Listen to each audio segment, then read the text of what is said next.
of Recording in Progress, a live stream show that's been going on for about a year strong with me and my man Jim Jesus here. How you doing, Jim? I am fucking amazing. We'll get into a couple of reasons why.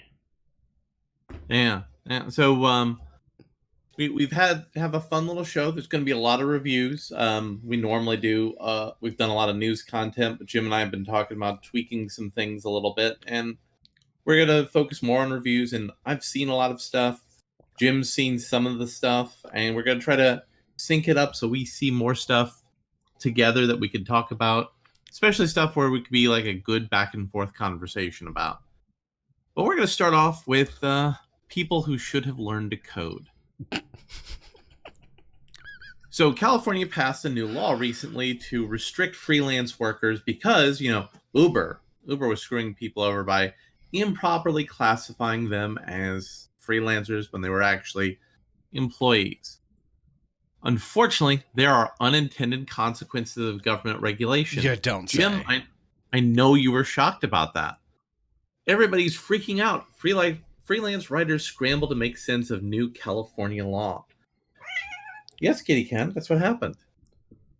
So, I wonder if only there were people whose job it was to write internet articles about things going on of public interest so that the public could be motivated to maybe speak to their government officials and possibly change policy. Really makes you think. Really makes you think. Yes, Kat, it does. The new bill caps freelance submissions. Freelance submissions may make writing financially unsuitable for many workers, even though the legislator behind the law insists the goal is to create new good jobs and a livable, sustainable wage. California-based freelance writer Ariana Jarrett recently learned about Assembly Bill 5 and I was concerned she and her colleagues in California may soon be speaking about their jobs in the past tense. Jarrett, who contributes to relationship websites YourTango.com and the Good Men Project, which used to be a good website, but now it's trash, says freelance writing has helped her support 2 children and handle different school schedules. Her current gigs, covering mental health, lifestyle, and entertainment, allow her to work from home, from the office, and even from her children's various appointments. There were just all of these benefits from my ability to still be an active parent in my kids' lives and also support us financially that I couldn't just find anywhere in a steady job with anybody, she said. Well, aren't we glad, Jim, that the government has stepped in to prevent this sort of atrocity from occurring? A parent being able to be independent and take control over her family and her children's life. We can't have that. Can we, Jim? No. Jarrett is now coming to terms with how her lifestyle will change come January 1 when Assembly Bill 5, California legislation aimed directly at the gig economy that was signed into law on September 18th, will go into effect. The bill cracks down on companies like ride-sharing giants Lyft and Uber that misclassify would-be employees as independent contractors. Has been percolating through the California legislative system for nearly a year. Again, really makes you think. Look, we just can't have people just riding around, driving people around all willy-nilly. Oh no. But I mean, it really makes you think, doesn't it, that if only there was somebody whose job it was to write down these important articles to influence people. It codifies the 2018 Dynamex decision by the state Supreme Court while carving out some exemptions for specific professions. But the exemptions for freelance journalists, which some have only just learned about via their colleagues, press reporters, social networks, and/or spirited arguments with the bill's author on Twitter, contain what some say is a potentially career-ending requirement for a writer to remain a freelancer. If a freelance journalist writes for a magazine, newspaper, or other entity whose central mission is to disseminate the news, the law says that the journalist is capped at writing 35 submissions per year. Putative employer. At a time when they paid freelance stories can be written for in the low end of $25 and the high end of $1 per word, some meet this cap in a month just to make ends meet. Look, we just can't have people willy-nilly just typing things out for the internet. I know, right? Amy Lemur, who writes for the money site Celebrity Net Worth and YourTango.com, adds, everyone's freaking out like my anxiety is going through the damn roof. Again, If only there was somebody whose job it was to write articles about things that could impact people's net worth and their jobs and that could drive their anxiety up, that could empower those people to make decisions for their best interests of their lives. Really makes you think. Really makes you think. In the last few weeks, concerned freelancers who like their contractor status have slid into the Twitter replies of Assemblywoman Lorena Gonzalez, the bill's author, and her chief of staff to voice their opposition. You know, after the bill was signed by the governor, which means it's going to become law. Not, before that. No, after that. Frustrated with the responses they've received so far, freelancers have organized a Facebook group to discuss tactics, cold call local legislators, sought out labor and tax lawyers, and as a result of their efforts, won 2 meetings at Gonzalez's San Diego office this month. Still, with the law set to go into effect January 1st, and some employers already distancing themselves from California freelance journalists, their efforts may be too little, too late. Well, luckily they can learn to code. Yeah. The crux of AB 5 for freelance journalists is the B requirement of the legislation's so-called ABC test. To determine if a worker is an employee or an independent contractor, the B test requires that a freelancer performs work that is outside the unusual course of the hiring entity's business. For freelance writers who perform the same work as staff writers, just less frequently, the odds are that any argument they present as to how their roles are unique won't pass muster, and therefore the 35 submission cap per year will apply if they want to remain an independent contractor. Work that counts as a submission can include a published individual story, a series, or coverage of a single event, Gonzalez tells The Hollywood Reporter. The overall goal of AB5 is to protect and preserve good jobs. We're trying to create new good jobs in a livable, sustainable wage. Indeed, freelancers typically do not enjoy employee benefits like paid sick leave, healthcare, and retirement benefits, nor are they covered by workplace civil rights laws that prohibit discrimination, and they have less recourse if laws are broken or fees aren't paid on time. The latter are a frequent complaint of freelance journalists. If only there was a thing called a contract. And if you had concerns about your rights for getting your payments in a contract, you could consult with somebody called a lawyer. It really makes you think, Jim. Look, you're just saying that people should negotiate stuff. It's like, no, that's not how this works, Larry. Everybody knows that the government tells us what to do.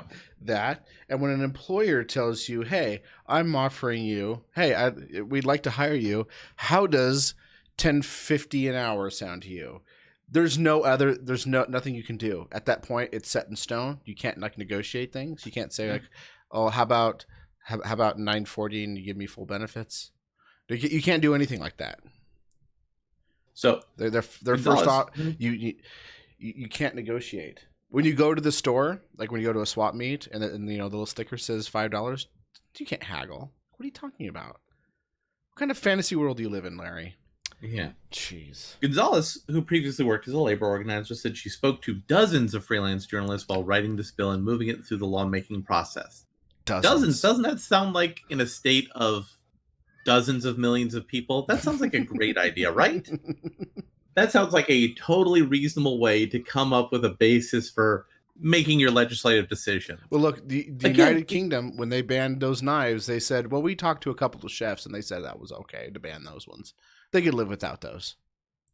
Adds that freelancers can be used to break newsroom unions, like the ones that formed last year at the Los Angeles Times and this year at The Ringer. As for how lawmakers settle on the 35 submission figure, Gonzalez said that she and her team decided that a weekly columnist sounded like a part-time worker, except no, that's not how that works.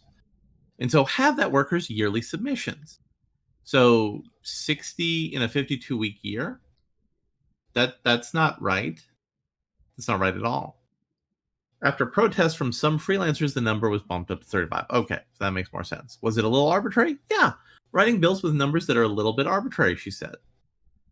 Still, labor experts and freelancers alike are skeptical that the desired outcome of AB 45 that newsrooms will hire California-based freelancers as part-time or full-time employees will be achieved in the short term. No, it won't. What will happen is clickbait sites will just go to hire people outside of California. I mean, right, Jim? Really makes you think. You know what?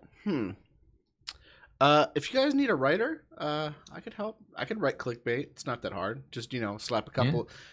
couple of gifs on a web page, and there you go. Yeah. Business Insider I got estimated I got an idea from right now. 10 top reactions to things I saw in the Joker movie, and just constantly just post people throwing up. There you go. That's your common clickbait article website. Also, many publications that employ California freelancers aren't based in the state, and it's not clear how AB 5 will affect them. Still, some are choosing to opt out entirely. Indeed, several freelance writers who spoke to The Hollywood Reporter says that various out-of-state employers, some with offices in California, have already told them that they're cutting ties with California freelancers. Man, if only there were people who freelance stories who could have promoted this issue so they could have raised public consciousness before, the governor signed the bill into law. Really makes you think. But why talk about that when we can just talk about how Joker is going to cause all kinds of mass shootings? Exactly. What's more important? Exactly. Mass shootings or your job? Exactly. You got to know where your priorities are. So, Jim, what do you think about all of these people in California who need to learn to code? They do need to learn to code. I mean, you had one job. You had one job.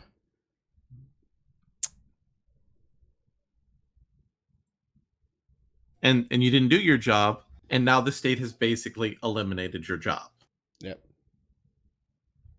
Yeah. So next up, everybody wants to get in on the Keanu Reeves train. What are you doing to me here, article? Why are you not working? Just a second. So I'm going to have to call an audible. Boomer. Wait, no, here it is. I got it now. Yeah, your link was broken. My link was broken, but you just shaved off the bullshit at the end. Yeah. Well, all the stuff where it says after DC films. Yeah. Everything after the question mark. So did you fix it? Yes, it's showing. Get on with it. Awesome. So, Boomer. Warner Brothers reportedly wants Keanu Reeves to return as Constantine in more DC films, even though that movie was terrible. Fun fact, Larry was at Kent State when the shooting happened. Oof. It looks like Warner...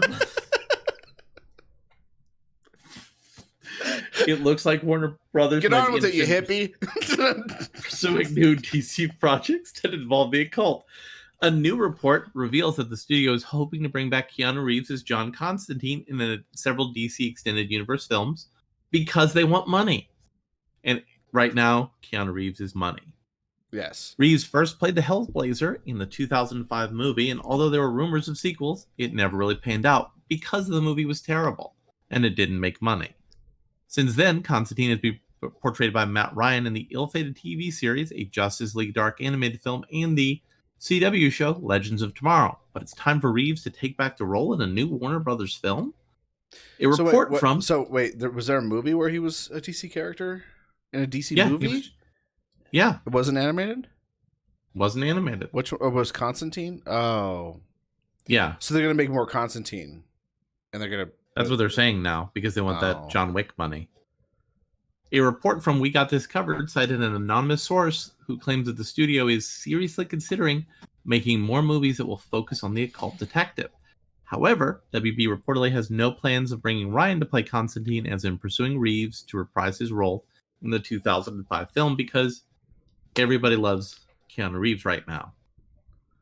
It's a touchy casting choice, considering that most fans have grown to love Ryan as the Warlock. Basically, anybody who loves the character loved what Ryan did as a performance. On the other hand, Reeves has a star of power that would guarantee big money for the studio. In addition to that, John Wick Chapter 3 Parabellum star has already stated he's eager to revisit the role in the future. Hopefully they actually have somebody write it who's read the comic books. Personally, I would love to see either actor play Constantine in as many movies as possible, although we'd love to see more Constantine in the future. It's important to point out that news has not yet been confirmed by Warner Brothers. With that in mind, it's best to take that with a grain of salt. Would you like to see Keanu Reeves return as Constantine? I didn't see Constantine. So, Constantine's a very interesting character. in the comic books, he's supposed to look like Sting, and the guy who did on TV does in fact look a little bit like Sting. Oh, I thought you were talking about that guy that was in the police. Was it the police that he was in? No, that's the Sting I'm talking about. So Oh, yeah, so the Constantine movie. are you sure it wasn't the same Sting that was in the WCW? No, not that Sting, because it's a comic book written by a British guy. That'd be fucking awesome, by the way, if that was the case. Yeah. So there's a pivotal moment in the movie where John Constantine, who's dying from cancer, turns down the devil's offer to cure his cancer so he can die a redeemed man and go to heaven. So the devil, to spite him, cures his cancer anyway. And where the movie fails the most of the characters at the end of the movie, he stops smoking. Whereas in the comic book, John Constantine loves smoking. He loves it. Smoking's his favorite thing in the world. That makes Delicious. me want a delicious, refreshing, cool. Exactly. Let those methanol vapors just infuse into my lungs. Also in Constantine, Shia LaBeouf was in it. Oh, well. As a character who got killed but had a bigger role that was supposed to tie into a later movie. Well, we don't need that. Yeah. Yeah. So Constantine is basically the bad. Well, it's complicated how they do wizards in DC Comics. There are more Doctor Strange analogs, but Constantine's the guy who does most of the work for that. Okay. So I'm interested in both DC and Marvel starting to use the same actors now. So on a related note, we've been talking a lot about how China is owning and manipulating our entertainment monopolies. Guess who's the latest to get on the obedience to China train? Star Wars. Disney partners with Tencent subsidiary to build a Chinese fan base for Star Wars. Now, we could consider maybe making good movies. Maybe making good Star Wars movies that focus on resonant themes in Chinese literature that are not properly touched on in Star Wars movies that actually a lot of the fans of the Star Wars movies would be interested in because they're literate in Japanese and Chinese cinema. Like George was, because a lot of the Star Wars movies came out of Akira Toriyama movies. Not Akira Toriyama movies, but I'm going to need to look up that name because that's going to kill me. Not literally kill me, but... The House of Mouse and Skywalker. Who writes this trash? Akira Kurosawa movies. So both the prequels and the original Star Wars movies are drawn from inspiration of Japanese films. Mm-hmm. So again, we could make a Star Wars movie that's drawn heavily from the literary and film traditions of China, or we could just have a Chinese company hire Chinese people to say they like the movie.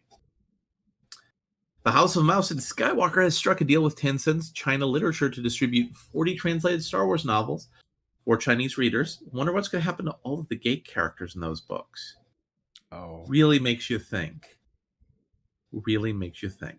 As well as create the first original Chinese book set in the Star Wars universe. Disney and Lucasfilm are going back to basics to try to build an audience for Star Wars franchise in China. The House of Mouse and Skywalker has inked a first-of-its-kind distribution deal with Tencent China Literature, the Middle Kingdom's largest ebook and online reading platform, to license and distribute 40 translated Star Wars novels for Chinese readers. This partnership was unveiled in Shanghai on Wednesday and will also entail the two companies working together to develop and publish the world's first authorized Star Wars online novel written by a Chinese author, according to the press release shared by Disney over the official Star Wars Weibo account. The Chinese Star Wars saga will be written by one of China's literary's hottest in-house writers, as an author who goes by the Chinese pen name His Majesty the King. The young author becomes a sensation online in China thanks to two popularly Xinzir martial arts novels published by Tencent's Quindan reading platform. Disney and Lucasfilm said the Chinese story is still in development, but they'll be introducing a new Chinese hero and will combine native Chinese elements and the narrative style of Chinese literature to tell the story of Star Wars. or you could just make that into a movie. Yeah, That would be popular. but they want J.J. Abrams in there, and J.J. Abrams wants to make Oh, another edition of Lost, oh, but with no. space wizards. It comes as little surprise that Disney is taking a new approach to cultivate a bigger Chinese audience for Star Wars. Yeah, because no one here wants to see that shit. Although one of the studio's most valuable pieces of IP on a worldwide basis, the Star Wars franchise has been a curious underperformer in the world's most populous nation. So Well, there was a little movie called was it The Wall? Was that what it was called? Not Pink Floyd's The Wall, and definitely not Nostalgia Critics review. The one with Matt Damon. Yeah, he was in it, and it was awful, and everybody hated it in the United States, and it kind of bombed in the United States. But it was a huge moneymaker in China and Japan. You know another movie that was hated in the United States but did well in China and Russia? The Last The Shit Warcraft movie. Yeah, because it kind of takes you out of the acting and stuff like that if you have to read subtitles. That's not why people hated it's that dubbed, movie. Or it's dubbed, and you kind of get disconnected from like the acting and the way. But that's not the problem The Wall had. It was just terrible. Well, yeah, I mean, I'm just saying it's terrible, but it's hard to notice that it's terrible when you're too busy reading all the dialogue. So they can get away with making, kind of garbage movies, and international audiences will like it better than. Which kind of makes me wonder, like, how all these people in the United States go, I only watch foreign films. They're so much better. It's like, I wonder if those movies were in English, if they would have had a different opinion. Just saying. The original films in the Star Wars franchise never received a wide release in the 70s and 80s because China was, a much more restrictive communist country back then, and China's younger generation of filmgoers have been mostly baffled by the referential storytelling approach and complicated backstories of recent Disney-era Star Wars film. Again, maybe if they made better movies, they'd be popular in China. Really makes you think. But why have good movies when you can just show things that people remember? Exactly. The Force Awakens piqued curiosity in China in 2016, earning a respectable, if not stellar, 124 million, already well below Disney's expectations. But franchise spin-off Rogue One and Rian Johnson's The Last Jedi saw a further tapering off of local interest, earning just 69 million and 42.5 million respectively. And let's not talk about Solo, which was terrible. According to local reports, Disney initiated the talks that led to the Chinese literature deal. The studio's apparent strategy is to do more groundwork to draw China's legions of online readers into the Star Wars fan base. Again, just saying, maybe you do good book. And maybe if you do good movie, people will go see it.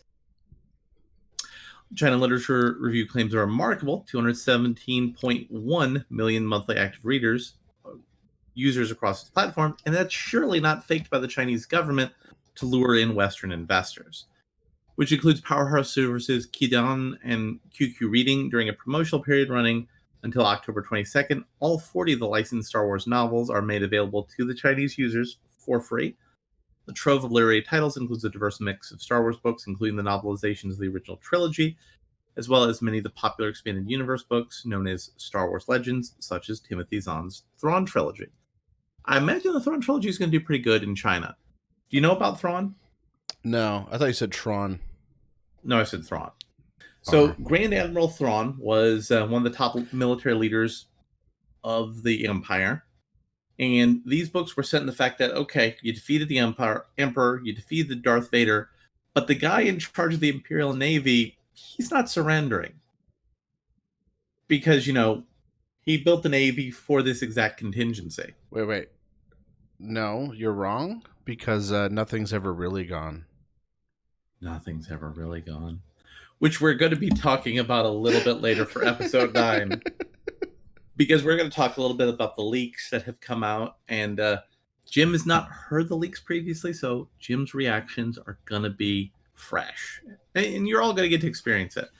Now, we do not include any of the leaked pictures, because if you include the leaked pictures, Disney's going to be super uncool and copyright strike your channel, and we don't want that.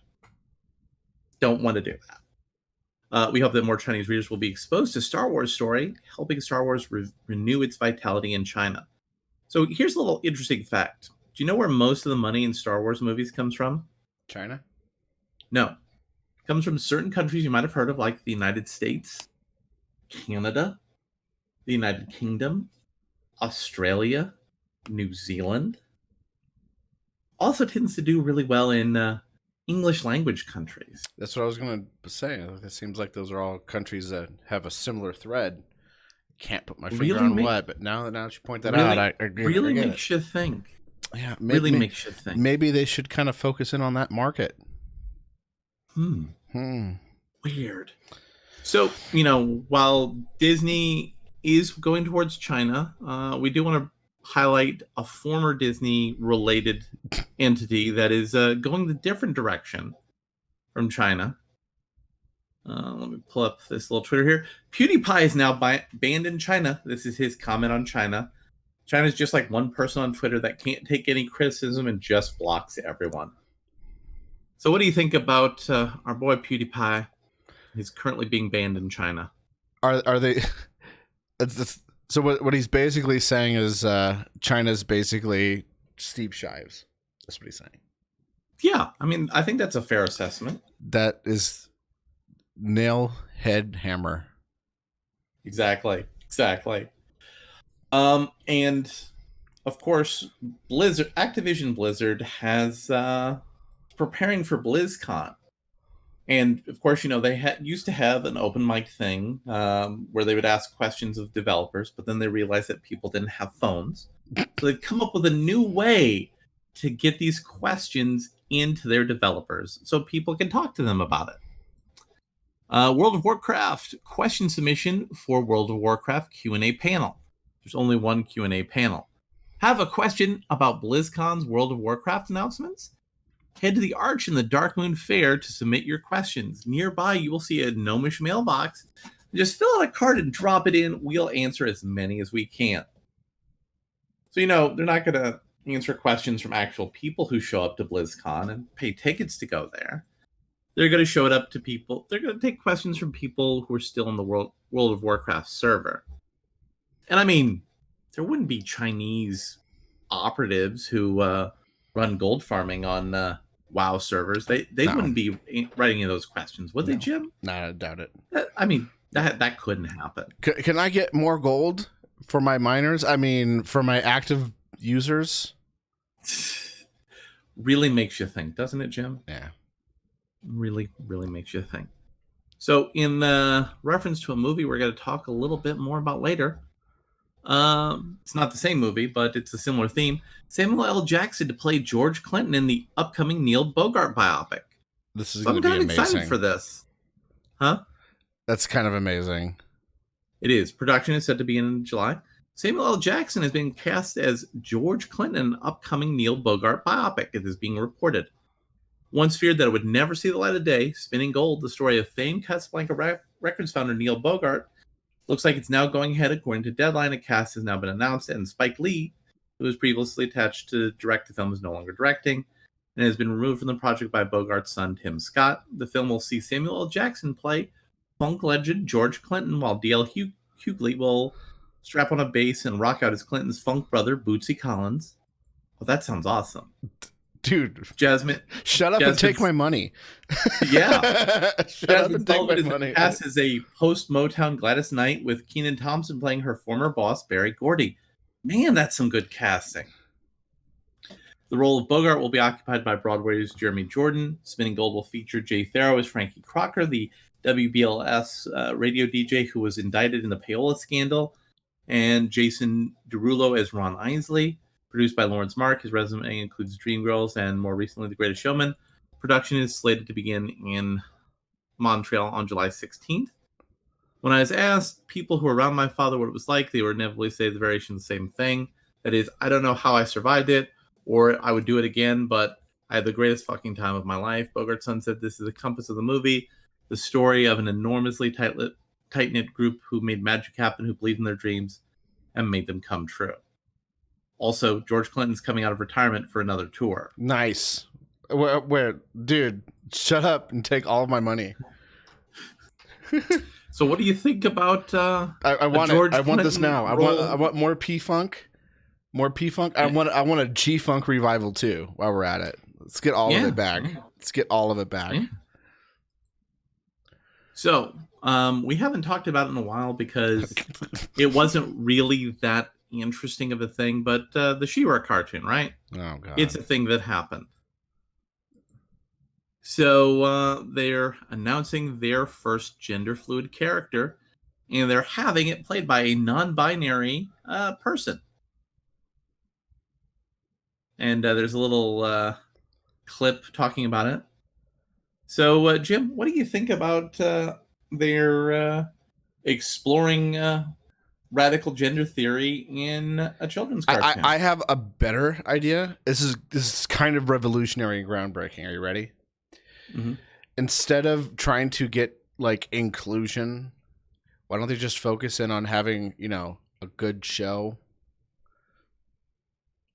Really makes you think. Yeah. I mean, and if the people they can hire to do that are binary, cool. But why But don't, instead, they got somebody who has a large social media footprint. oh, is that why? Oh, Yeah. how big is that footprint? Oh, yeah. Yeah. Well, let's Yeah. pull this up. Oh, 13,000, 13.8 thousand followers. Hmm? Yeah, it's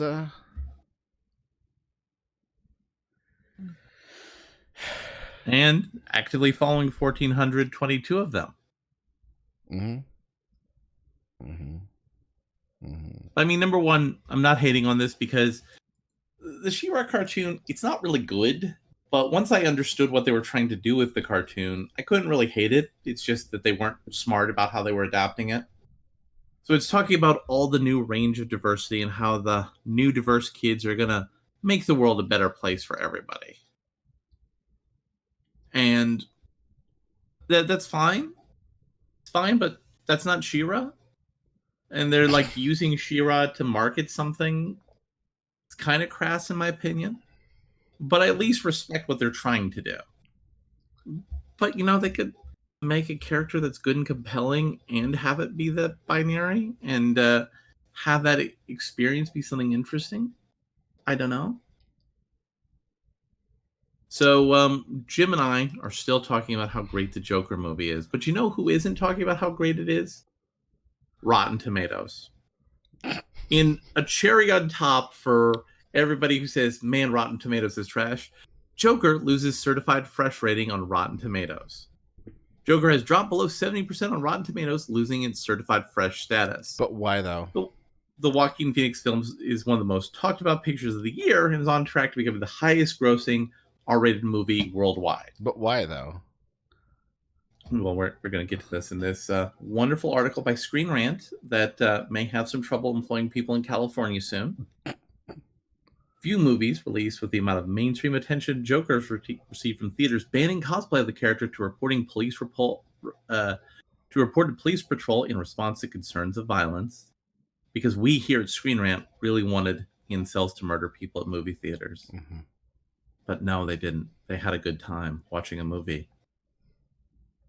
There was plenty of controversy surrounding the film. Upon release, the film garnered acclaim from a number of sources. Many, including longtime Joker actor Mark Hamill, praised Phoenix's performance. However, the film saw something of a divide between critics and the general audience. Rotten Tomatoes has updated Joker's score, which originally certified fresh. The score dipped below 70% and now sits at 68%.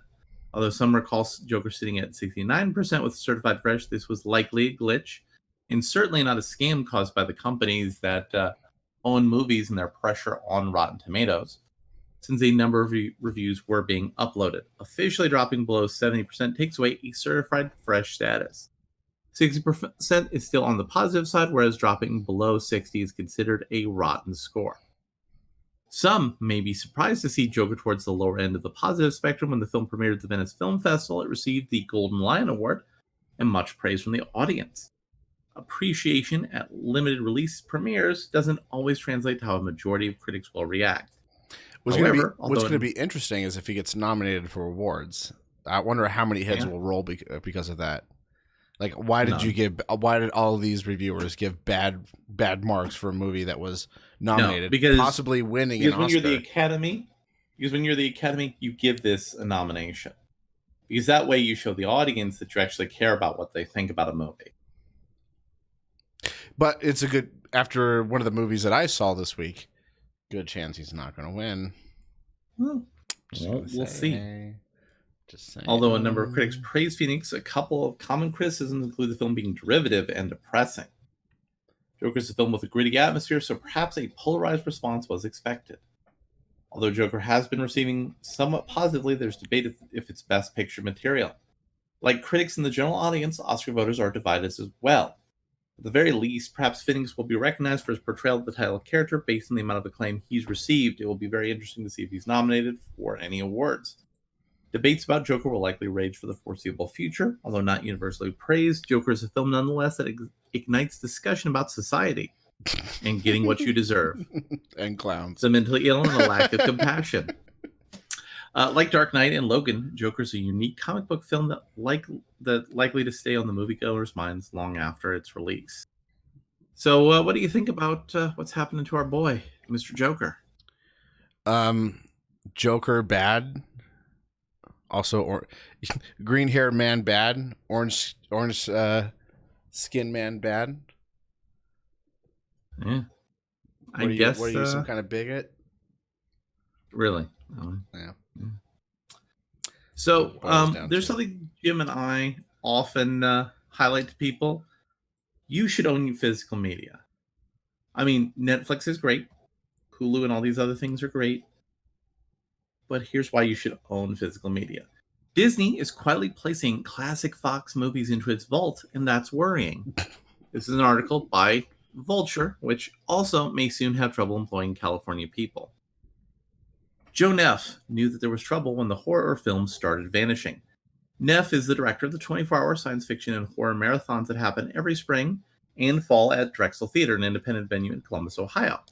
For this year's horror marathon, Neff wanted to screen the original 1976 version of The Omen and the 1986 remake of The Fly, two of hundreds of older 20th Century Fox features that became the property of Walt Disney Corporation after its $7.3 billion purchase of the studio's parent company, 21st Century Fox, was made official this past spring.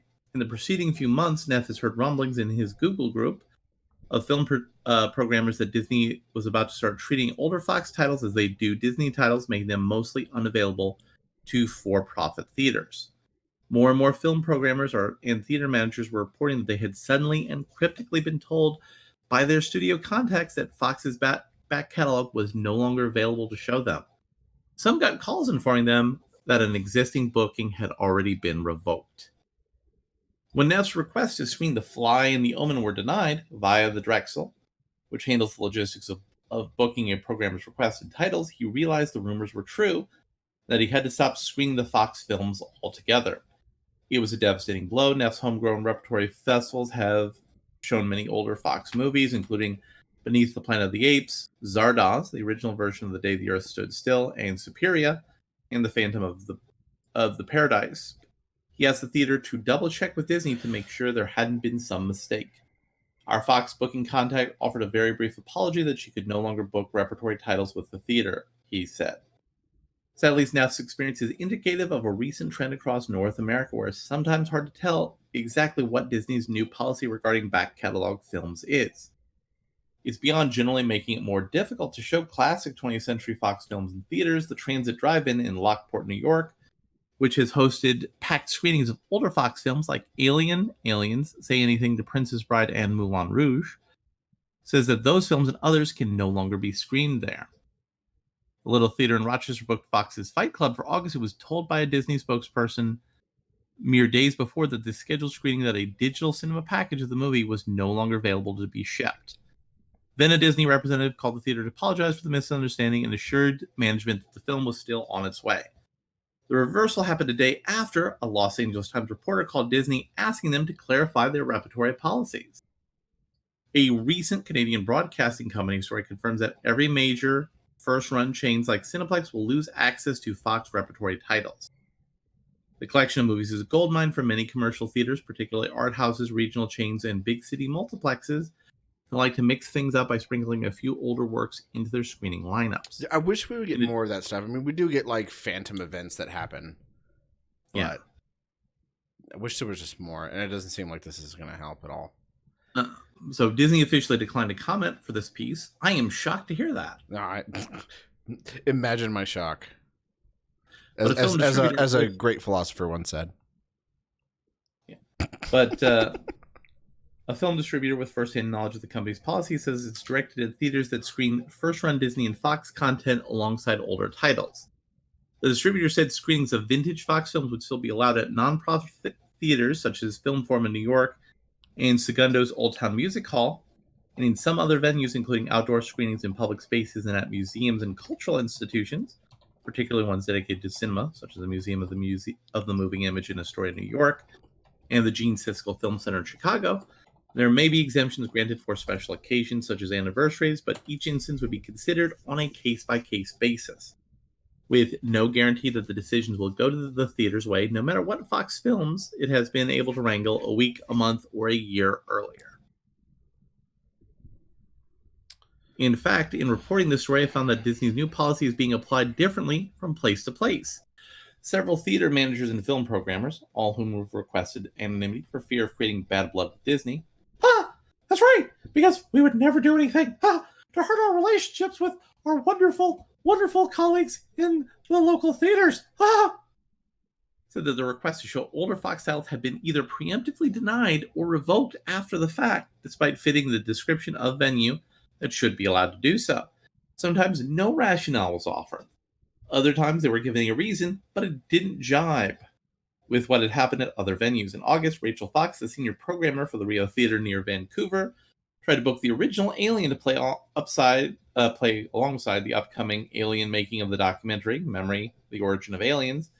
Disney told her the title was unavailable, even though Alien had one-off screenings in theaters all over North America throughout 2019, the movie's 40th anniversary year. It is being shown via satellite in hundreds of theaters by Phantom Events this month. So they're showing it with a Chinese-owned theater company.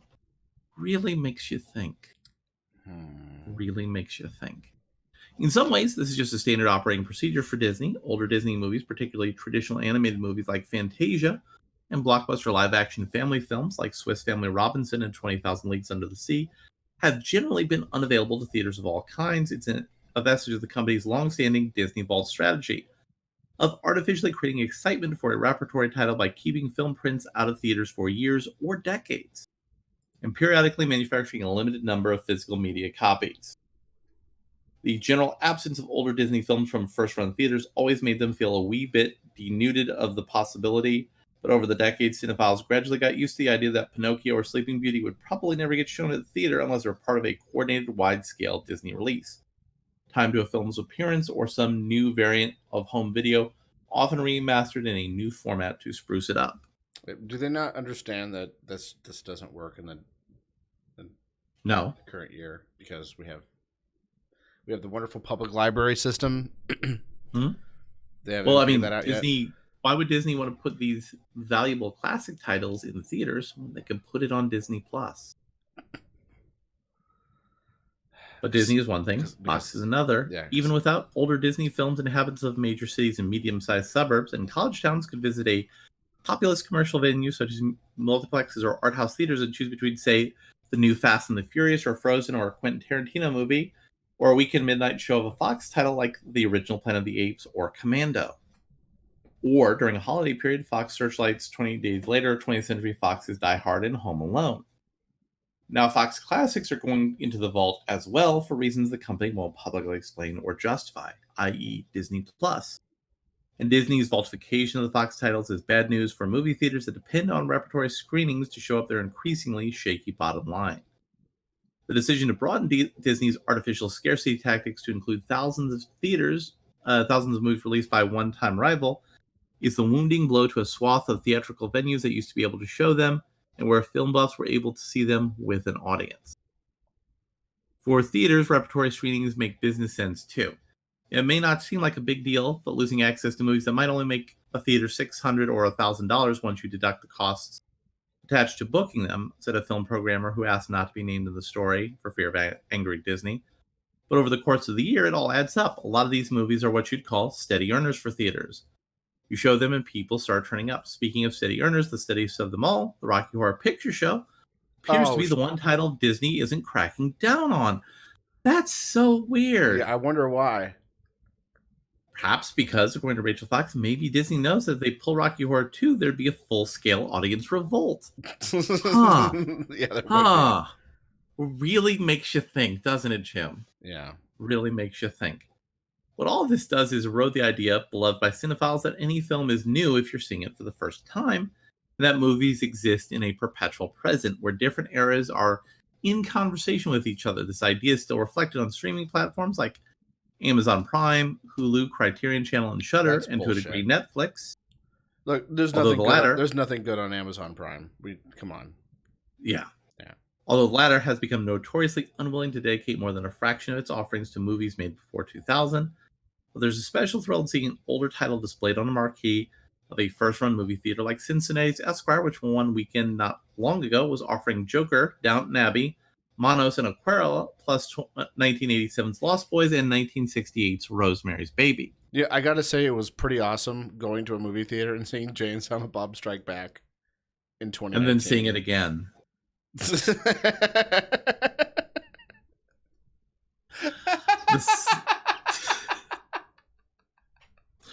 The silent erasure of many classic Fox films. Shots fired. Commercial space is also unnerving because it invites the question, what will go away next? If you're a fan of seeing repertory films in public spaces and are lucky enough to live near a first-run theater that shows them at midnight on weekends as anniversary or holiday events, or in themed festivals like Joe Neff's drive-in marathons, Disney's gradual culling of the Fox catalog is chilling, likely the start of a horror film where things you love begin to vanish from places they once called home. Why exactly is Disney doing this? The most commonly floated theory is the company is trying to give consumers one more reason to subscribe to its new service, Disney Plus. Ha! No! We just want to properly highlight these movies in the best home viewing experience possible. Recently, the company released a list of films and shows that will be available to stream on its new service when it debuts November 12th. Predictably, hold on. Let me guess. Is some of the titles that you just mentioned going to be on there? Well, I haven't gotten that far yet. No. Plenty of old Disney movies. How long is this article? Jesus. Lots of Don Knotts, and well as some of Fox titles that could conceivably be Disney titles. Miracle on 34th Street and Danny Boyle's Millions. Does that mean that the rest of Fox catalogs will go to Disney's sister streaming service Hulu, a cooperative venture that Disney recently acquired by purchasing Fox, a one-third partner in Hulu and then buying out the other remaining partner, Comcast? That's not clear at this point. Either way, the Disney Plus theory only makes sense if you believe that film buffs who love Fox or Disney repertory titles enough to leave their homes to see them in theaters would be less likely to subscribe to a service that offered the whole library of options to that vein. So what do you think about all this? This is terrible. I was really kind of enjoying having like all these, like Batman. They really, for the anniversary of the '89 Batman, they re-released all of the original Batman movies. You know, the two Tim Burton ones and the two Joel Schumacher, for better or for worse, respectively. That was nice, and I'm pretty sure that they were going to do the same thing with all that stuff. Which those were Warner Brothers, but still, there's lots of Fox films that are really good. There's lots of Miramax, it's also owned by Disney. So, I mean, is this going to like eliminate the chances of me being able to see Clerks in theaters? I hope not. Well, they'll probably allow it to come out for Clerks 3, where they have a triple feature. Triple feature. Oh boy, I don't think my bladder can handle that. I mean, they would definitely have a sizable. There'd basically be two intermissions for you to go pee. Yeah. So you mentioned you had a fun little experience in Vegas recently. So I had a couple of friends come and visit from out of state. And they were like, hey, just show us some cool shit. One of the things that were brought up, like, hey, let's go check on the Neon Museum. Have you ever been to the Neon Museum? I have not yet had the wonderful chance to go to Las Vegas. Oh, okay. So the Neon Museum is a place where all all the casinos dump their old signage after the hotel is gone, or they get a new sign or something like that. So you can go and see like vintage Vegas. Some of them are in kind of like disrepair. There's like a little section of the park that's just for like all the signs that are in disrepair. There's some of the other ones that are better preserved, but even though the lights are busted out, they kind of keep it kind of, some of those light bulbs kind of busted just for us, just kind of aesthetics. For aesthetic. Yeah.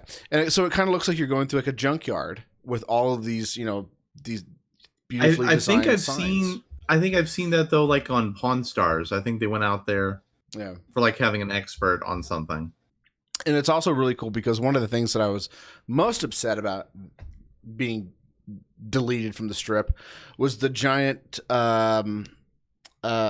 Treasure Island sign. They used to have a giant skull and crossbones, when he was wearing a bandana, the skull was. They got rid of that thing and went for a more modern look and started calling it the TI. And when that happened, they kind of got rid of all that stuff. They got rid of all the not all of it. I mean, like there's still the ships outside, but they don't have the shows anymore. But they got rid of all. So they've changed it to the Total Infarction. Yeah, they're kind of like distancing themselves from the whole pirate aspect of it, and that sucks. But the giant skull is still there. You can go see the giant skull there. You can see like the Stardust stuff. It's kind of a neat place to go. Normally, I believe it's free. I have never been there before until last night, and I was like, "Oh, that's cool. Let's go check it out."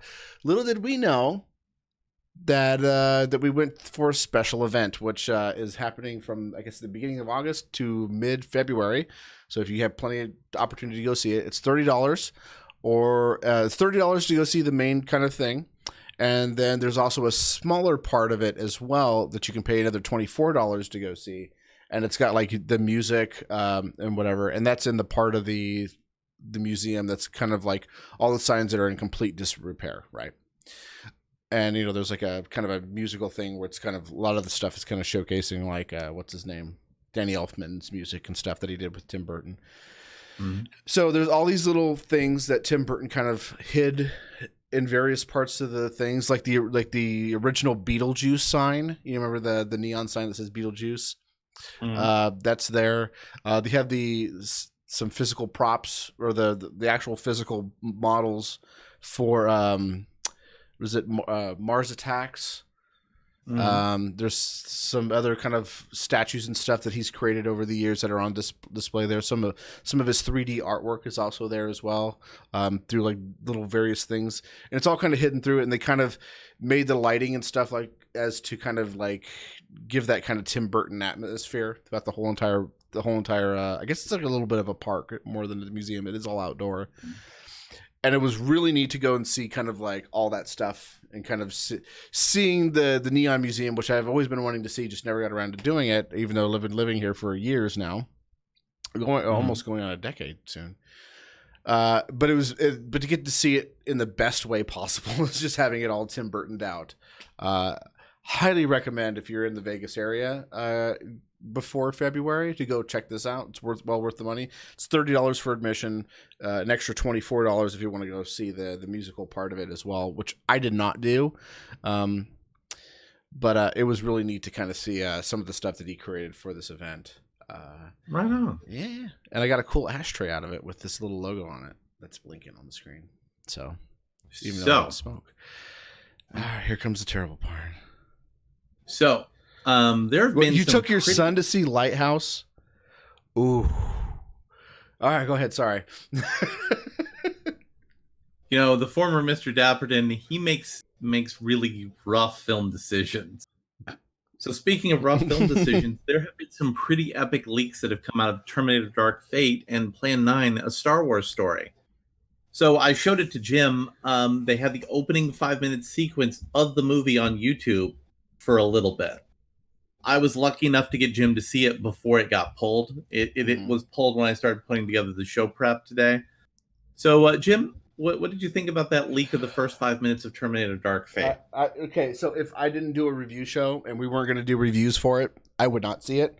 I would boycott it and protest. And I also encourage other people to boycott it and protest. Should we talk about what it is? I mean, it's the very first part of the movie. It's not really a spoiler. It's kind of a spoiler, but spoiler in the sense that it being in the movie spoils the movie. True. So, sometime shortly in the aftermath of Terminator 2, John and Sarah are, at a beachy kind of place somewhere, having food, enjoying life. And a T 800 shows up and fucking murders John Connor. And Sarah acts completely like an idiot, not like the Sarah Connor of Terminator 2. And John just gets brutally murdered. Yeah. And it's worth noting, even though the very poor copy that we got of it, it still looks really bad. Like the CGI looks really bad. It's very kind of uncanny because that was most likely from a early screening showing that they did. Mm-hmm. But all the film reviewers who have seen the actual finished copy say that that's in there in the film. That actually happened. Yeah. So what do you think that this is being allowed to get out about that? And also what we're going to talk about with Star Wars, there's some really damning leaks that have not only gotten out, they've now been confirmed by the latest trailer. Actually, what did you think about the new trailer? I thought it was fucking disastrous.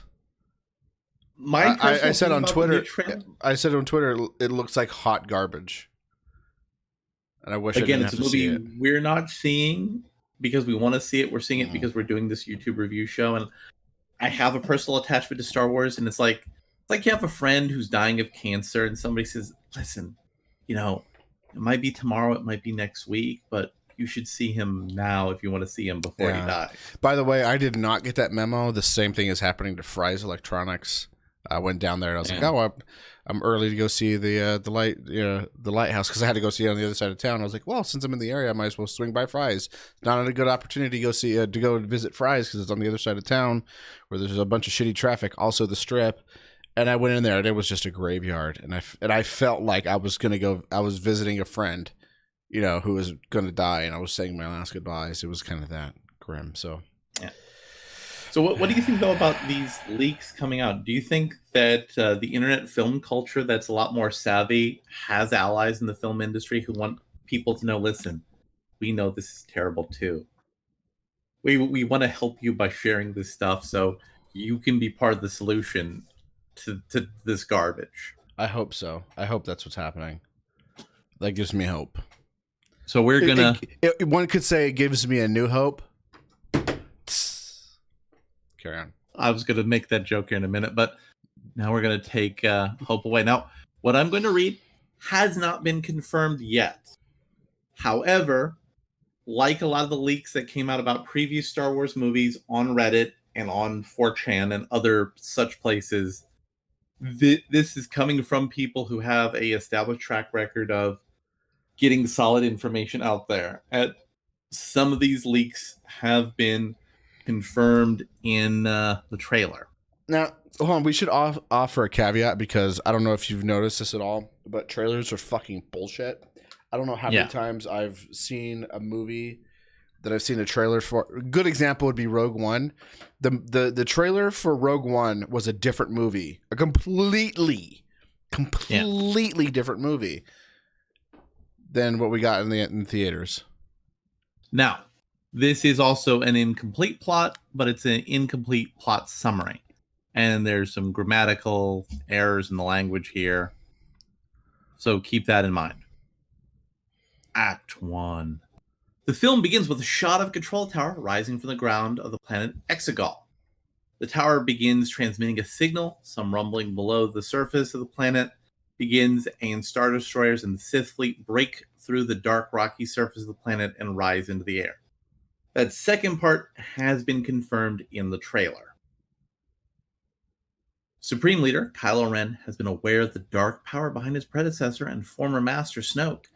Kylo has been spending time as leader of the First Order with the purpose of locating this power, Generals Hux and Pride.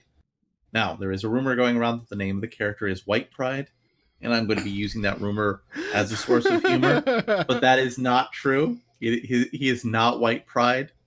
I do just want to say that. Have been following Kylo around on his quest and are beginning to get very frustrated with what they see as a fool's errand. They see this as a waste of First Order time and resources. When we catch up with the villains of our story, Kylo is leading an assault on a planet with the purpose of finding Darth Vader's Wayfinder device. The device reveals the coordinates within the unknown regions, and Kylo is confident that this will reveal the source of Snoke's power. Kylo Ren slaughters his way through the natives. Kylo walks towards a castle/tower and finds a Wayfinder in the chest. Prior to getting the Wayfinder, Kylo has a PTSD flashback to Luke and Han. He's killing them. Kylo then hears Palpatine's voice calling Kylo to him. So Sheev... Execute Order 67.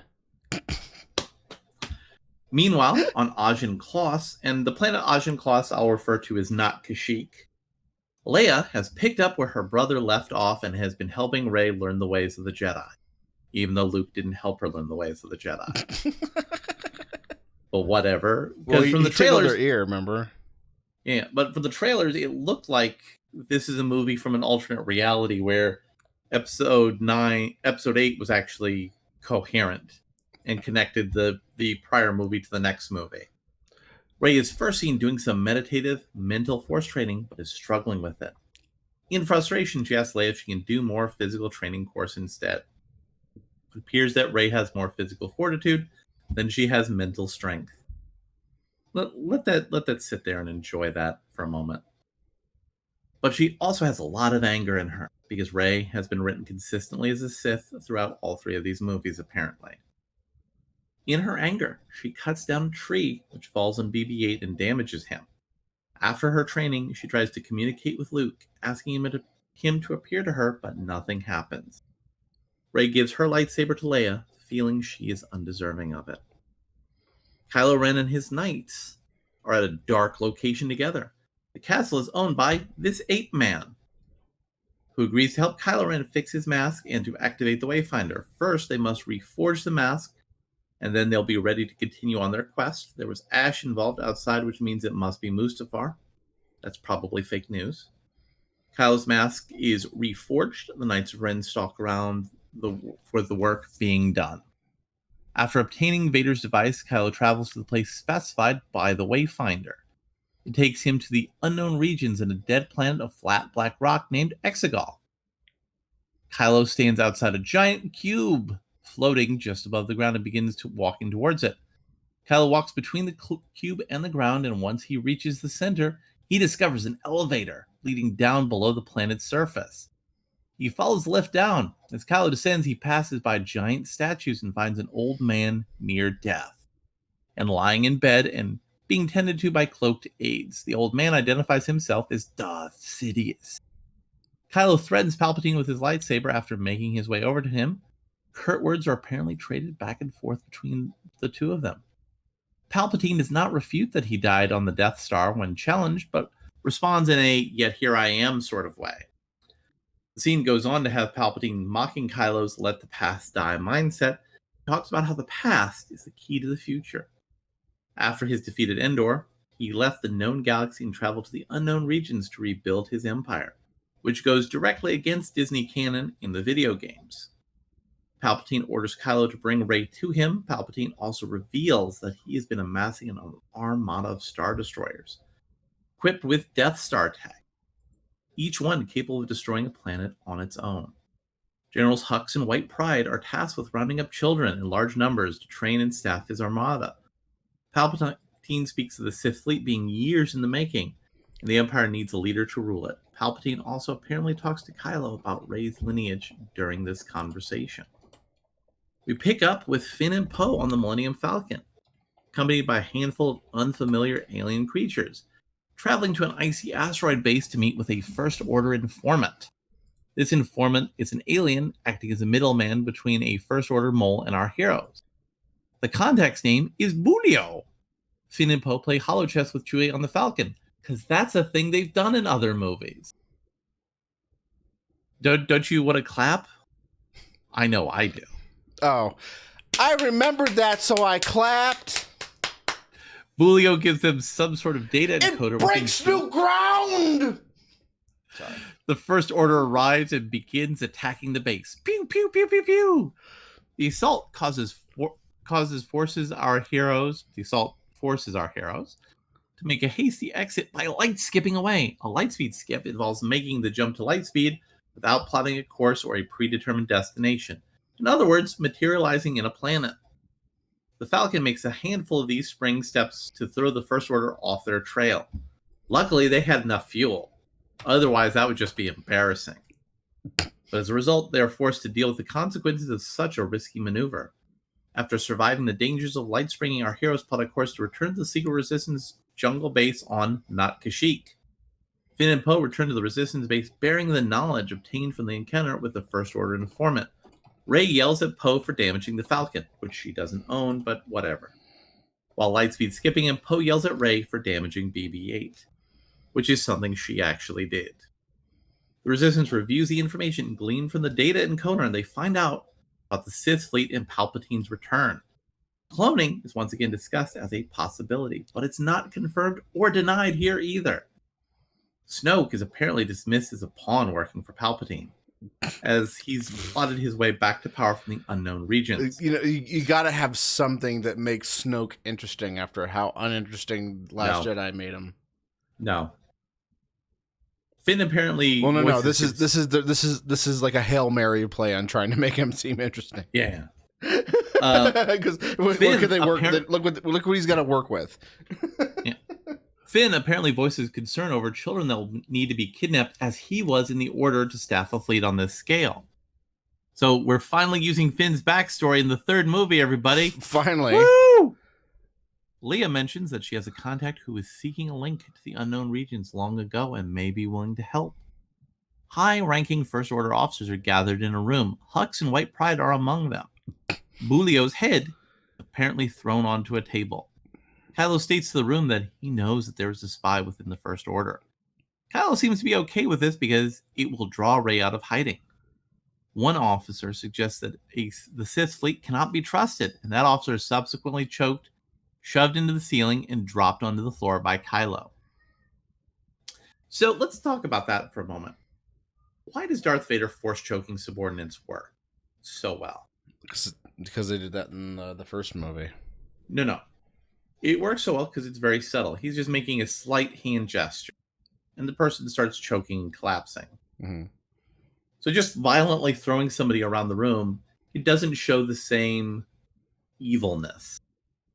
It doesn't show the same clinical, methodical sense of death. So why don't they actually make Kylo a good character? I mean, he's the closest thing they have in these movies to a good character, so why not make him one? Didn't we learn anything? Stop asking questions. And consume product and get excited to consume the next product. Thank you. Which will be brought to us by Tencent, apparently. Leia dispatches Poe and Finn along with Rey, Chewbacca, BB-8, and C-3PO to Pisana, also known as not Tatooine, also known as not Jakku. Leia's last words to Rey are, "Tell me when you get back." When our heroes arrive on the planet, they discover giant festivals going on what they thought would otherwise be an easy mission has now turned into a much more complicated affair. By the way, Jim, what act do you think we're in right now? Or was this the second act now? No. We're still in Act 1, son. What? This is still in Act 1. Why are they just cramming all kinds of crap into this movie? Wait. We're not even close to done.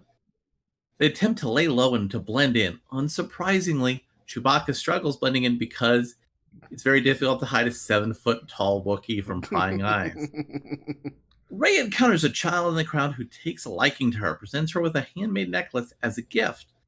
She is asked her name, and she responds Rey. When asked her family name, she replies that she does not have one.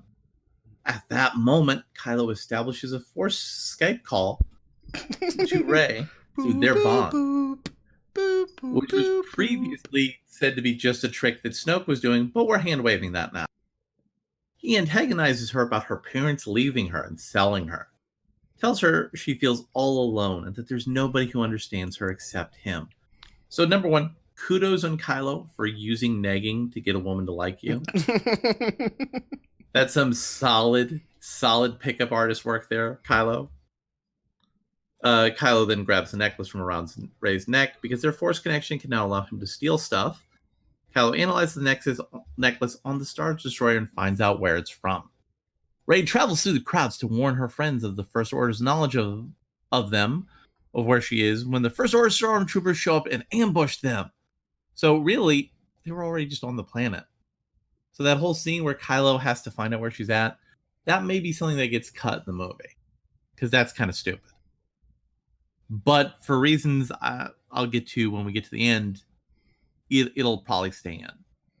They're saved by someone in the crowd who escorts them to a safe area. It's Lando Calrissian. I remember. I know Lando. who that is. I know who that is. Greetings and introductions are exchanged. Lando tells them of a dagger that may help them find what they seek. Many years prior, Lando and Luke went in search of a Sith loyalist named Uchi. Luke and Lando's quest was for Sith relics in Uchi. The dagger wasn't part of the search, and it doesn't come into play until later. I know a lady named Uchi. Lando tells of how he and Luke had been searching the galaxy for Sith artifacts and spent some time tracking Uchi due to his knowledge of the Wayfinders. They eventually spelled differently. Tracked him to Pisana, and they find his ship, but no Uchi. They tracked Uchi to Pisana when the trail went cold. When met with the questions of why he never left the planet after the search for Uchi ended, Lando tells them that he had a young child at the time of his and Luke's quest. While they were searching for Uchi, the First Order stole his child. And after having failed to protect his child from the First Order, Luke and Lando parted ways, and he stayed on Pisana ever since. Apparently, Lando believes the First Order has a goal of turning the children of the heroes of rebellion into their own enemies as a form of revenge. So, do you think Finn is going to be Lando's secret son? Do you? Mm-hmm. Do you think that's what the movie's wanting you to feel? I have a feeling it's going to be Finn, right? No, it's not. That's not. But we'll get to that in a little bit. This story strikes a chord with Finn, having been stolen from his own family at an incredibly young age as well. The sound of the First Order ties can be heard, and apparently Lando is the one to deliver the "I have a bad feeling about this" line in the Rise of Skywalker. Yeah, it's that line from the other movie. Lando points them in the direction of the last known coordinates of Uchi's ship, where the trail went cold all those years ago, wishes them luck in succeeding where he failed all those years ago, but decides to sit this one out. And Rich Evans has a theory that Billy D. Williams is going to be sitting in a lot of this. Our heroes follow the trail that Lando pointed out to them by fleeing the area on speeders. They are chased in the desert by the First Order with the Knights of Ren. Further behind them, who arrived in Pisana, it is at this point that the Falcon is located and detained by the First Order. Speeders chase ends when the First Order troopers get killed, and eventually they happen upon Uchi's ship. When Rey seeks the ship, it triggers some memories. It's the same ship we saw leaving Jakku in Rey's vision from The Force Awakens. Before the implications of this can sink in, the ground beneath them gives out, and the crew gets sucked down into the surf sand, and they find themselves in a series of underground tunnels, where they discover the remains of Uchi and the dagger. It's discovered that Uchi is not just a Sith. They fell in a hole in the ground? Yes. I remember that too. That Uchi is not just a Sith loyalist, but a Sith assassin. Rey feels a very strong connection to its weapon, but can't quite articulate it because she doesn't want to admit she's actually a Sith. They find the dagger among the remains, and Rey recalls there was a tradition for Sith assassins to inscribe secrets on them. Now, I know what you're thinking. Was this something that previously existed? No. This is a brand new thing for this movie. The dagger has writing on it in a language that nobody can identify. It's then handed over to C-3PO, who identifies the writing as a Sith language, but he reveals he's unable to translate the writing due to restrictions on his programming. C-3PO can actually read it, he knows what it says, and tells the Resistance crew it reveals the location of the Wayfinder, but his programming forbids him from providing a literal translation. Again, he knows what it says, so don't give literal translation. I'm assuming that's going to be a little bit tighter in the finished movie. Chewbacca takes possession of the dagger, and the group's attention shifts to finding a way out of the caves. During their escape attempt, the team comes upon a giant, very aggressive sandworm. I remember that. I remember this. Who presumably created the tunnel. A battle with the sandworm ensues, and our heroes end up backed into a corner preparing to meet a fate when Rey notices a detail. The worm is injured. In the display of a previously unknown force power, Rey is able to heal the worm's injuries, sating the worm and providing the heroes the chance they need to escape.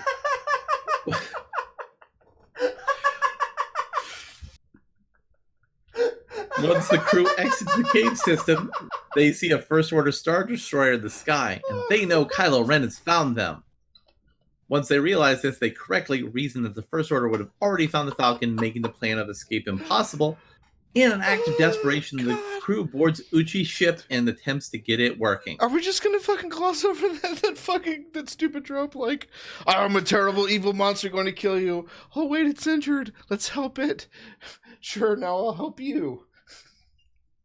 Rey senses Kylo is coming for her, so she takes off on her own to confront him and buys her friend some time. While Kylo and Rey are engaged, the Knights of Ren and the First Order head for Uchi's ship and our other heroes.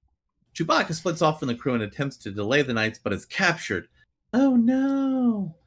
The dagger is taken from him and he boards a First Order prisoner transport. Rey and Kylo both notice Chewbacca being taken captive and being brought to a transport ship during their confrontation. As the ship takes off, Rey shifts her attention from Kylo to her captured friend and attempts to use the Force to stop the transport and pull it back to the ground. Kylo attempts to counteract this by pushing the ship away. Control of the ship becomes a battle between Kylo and Rey, much like the battle for Anakin's lightsaber in The Last Jedi. Kylo begins to gain the upper hand, which angers Rey. In her frustration, lightning shoots from her hand, destroying the transport ship and killing all its passengers. Asterix. Devastated by what she just did, Rey collapses. Doesn't kill everybody. Chewbacca lives, because he's one of the protagonists. So the hero of this story, who's a popular character for young girls, commits a war crime. While all this is transpiring, Poe, Finn, 3PO, and BB-8 get on Uchi's ship into the air just in time to fly over and pick up a distraught Rey with no Lando, no Falcon, no dagger, and no Chewbacca. Our heroes limp away from the desert planet. They find that they are not in possession of the dagger because Chewbacca had it. All is not lost because 3PO has its message stored in his memory. A plan to hack 3PO's programming restrictions is formed, and they set course for Kojima. BB-8 finds and reboots the droid D-O on Uchi's ship. All right, so this is Act 1. So this is the first act of the movie. So this is probably where they're gonna have to destroy C-3PO in order to get him to be able to decode the message, and that's why he's saying goodbye in the trailer. Oh no, it's much dumber than that. No, you can't. How? That's pretty dumb. Oh no, Jim, it's going to be much dumber than that. But how? That's in Act 2, and also Act 3.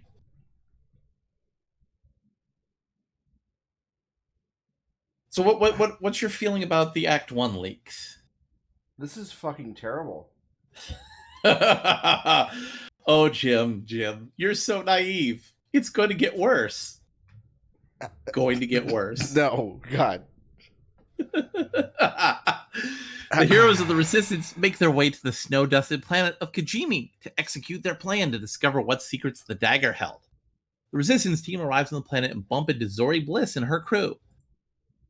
She revealed that Poe has a colorful past, once functioned as a spice runner, still owes her money. A quick skirmish occurs where Rey gets the upper hand and Zori agrees to lead them to Babu Frink to hack 3PO's programming to read the Sith language on the dagger. Also, why did Anakin Skywalker prevent that in the programming? Well, why would he do that? But why, though? There's an alley on Kijimi, and Babu Frink brings them through his back alley and little bar in order to get to a droid ship. There's a quick cut at this point back to Kylo, where we find out that the Knights of Ren have tracked the Resistance team to Kijimi. Frick tells everyone that he can unlock the message to read, but in doing so, C-3PO's memory will be wiped. Still reeling from the loss of Chewbacca, the heroes argue about finding another way to get the job done. But in an act of self-sacrifice, C-3PO voluntarily consents to the modifications, knowing that, for all intents and purposes, the droid we've known for years will essentially die. Even though that's not what happened in Revenge of the Sith when he got his memory wiped. That's literally not what happened at all. Frick completes the hack and 3PO is now able to read the message inscribed on the dagger. The action creates the red-eye C-3PO scene in the D23 footage that you can buy in stores soon. Translated text points them to the locations of the Emperor's own Wayfinder. Having served his purpose, 3PO's memory wipe begins and he shuts down. Once the memory wipe is complete, 3PO reboots with a completely empty memory. Zori and Poe reminisce about old times around or during the 3PO sequence. There's some lingering connection there, even though they had some sort of falling on the past. Poe tries to convince Zori to join them. She turns him down, but she understands the good in what Poe is trying to do and gives him a First Order captain's medallion as a gesture of goodwill that will allow him to get through First Order security. She's been saving to buy this medallion on the black market as her ticket off Kijimi and away from her spice running days. But she gives it to Poe. Kylo's Star Destroyer arrives on the planet and Rey senses Chewbacca is still alive. Kylo initiates another Force Skype with Rey. Kylo spends much of the time antagonizing Rey. Some of this conversation revolves around her parents, the truth behind the dagger. It was once used to murder her parents. Many years ago, Uchi was sent to murder Rey's parents who were trying to hide Rey from the galaxy. Uchi succeeded, leaving her parents as nobodies to be forgotten by the galaxy. Where Uchi failed was with Rey. He could not find her, so he left her behind on Jakku. This is what Rey remembers, even though that's not what happened in The Force Awakens at all. The ship leaving in the wake of her parents' murder, not her parents abandoning her. Rey lashes out at Kylo during the bond and their lightsabers clash. So now, during a Force Skype call, they can do a lightsaber duel. Having gotten everything he needed from Rey during this session, he cuts off the bond. Kylo makes his way down to the planet. As our heroes make their escape, we see Palpatine order Hux and White Pride are being carried out as children are being rounded up by soldiers of the First Order. As the heroes escape on Uchi's ship, the group makes the decision to use the passage device to board the Star Destroyer and recapture the Falcon and save Chewie. The device works as advertised and the ship lands without question. On board, the Star Destroyer and the droids log onto the ship's computer network to locate Chewie. Rey splits off, feeling as if something is calling to her, like a Sith dagger, because you're a Sith and you're evil. Meanwhile, the others find Chewie, but their rescue attempt fails and they're all taken captive. Oh no. The call Rey feels is caused by the dagger, which draws her to it because she's an evil Sith. In Kylo's living quarters, Rey finds and grabs Uchi's dagger, but when she does it gives her visions of what happened to her parents. Uchi found and killed them with that dagger, that her parents were trying to hide her from Uchi. When she breaks free from the vision, a bond with Kylo begins. He discovers that she's on his Star Destroyer, and a lightsaber duel breaks out between the two of them across two different locations. So, just absorb that for a moment, Jim. Kylo on the surface of Kijimi and Rey aboard the Star Destroyer. During this encounter, Kylo reveals that there's more to the story behind Rey and her parents. Uchi was sent to find and recover Rey, not kill her. Her parents just got in the way. She is still wanted for the darkness that resides within her. It's clear that by this point in the story, Kylo is fully committed to the Emperor's mission for him. Vader's helmet in Kylo's room is transferred from whoever it's near it to the person who is on the planet through the Force bond, though that happens due to the fight they're having when the lightsaber strikes the helmet. And that's the scene we see in the trailer. Once Rey and Kylo's Force bond duel ends, Kylo makes his way back to his ship, and as Rey grabs the dagger and Chewbacca's bandolier and bolts, Rey bumps into the fresh-minded C-3PO along the way, hands him Chewbacca's effects and the dagger, and tells him to make a run for it while she stalls Kylo. It is during this confrontation in person that Kylo reveals Rey's Palpatine lineage. When it appears that all is lost as our heroes that have been captured by the First Order, General Hux arrives and surprisingly not only allows them to escape, but points them in the direction of the Falcon. Hux has been the mole within the First Order that Finn and Poe have received information from.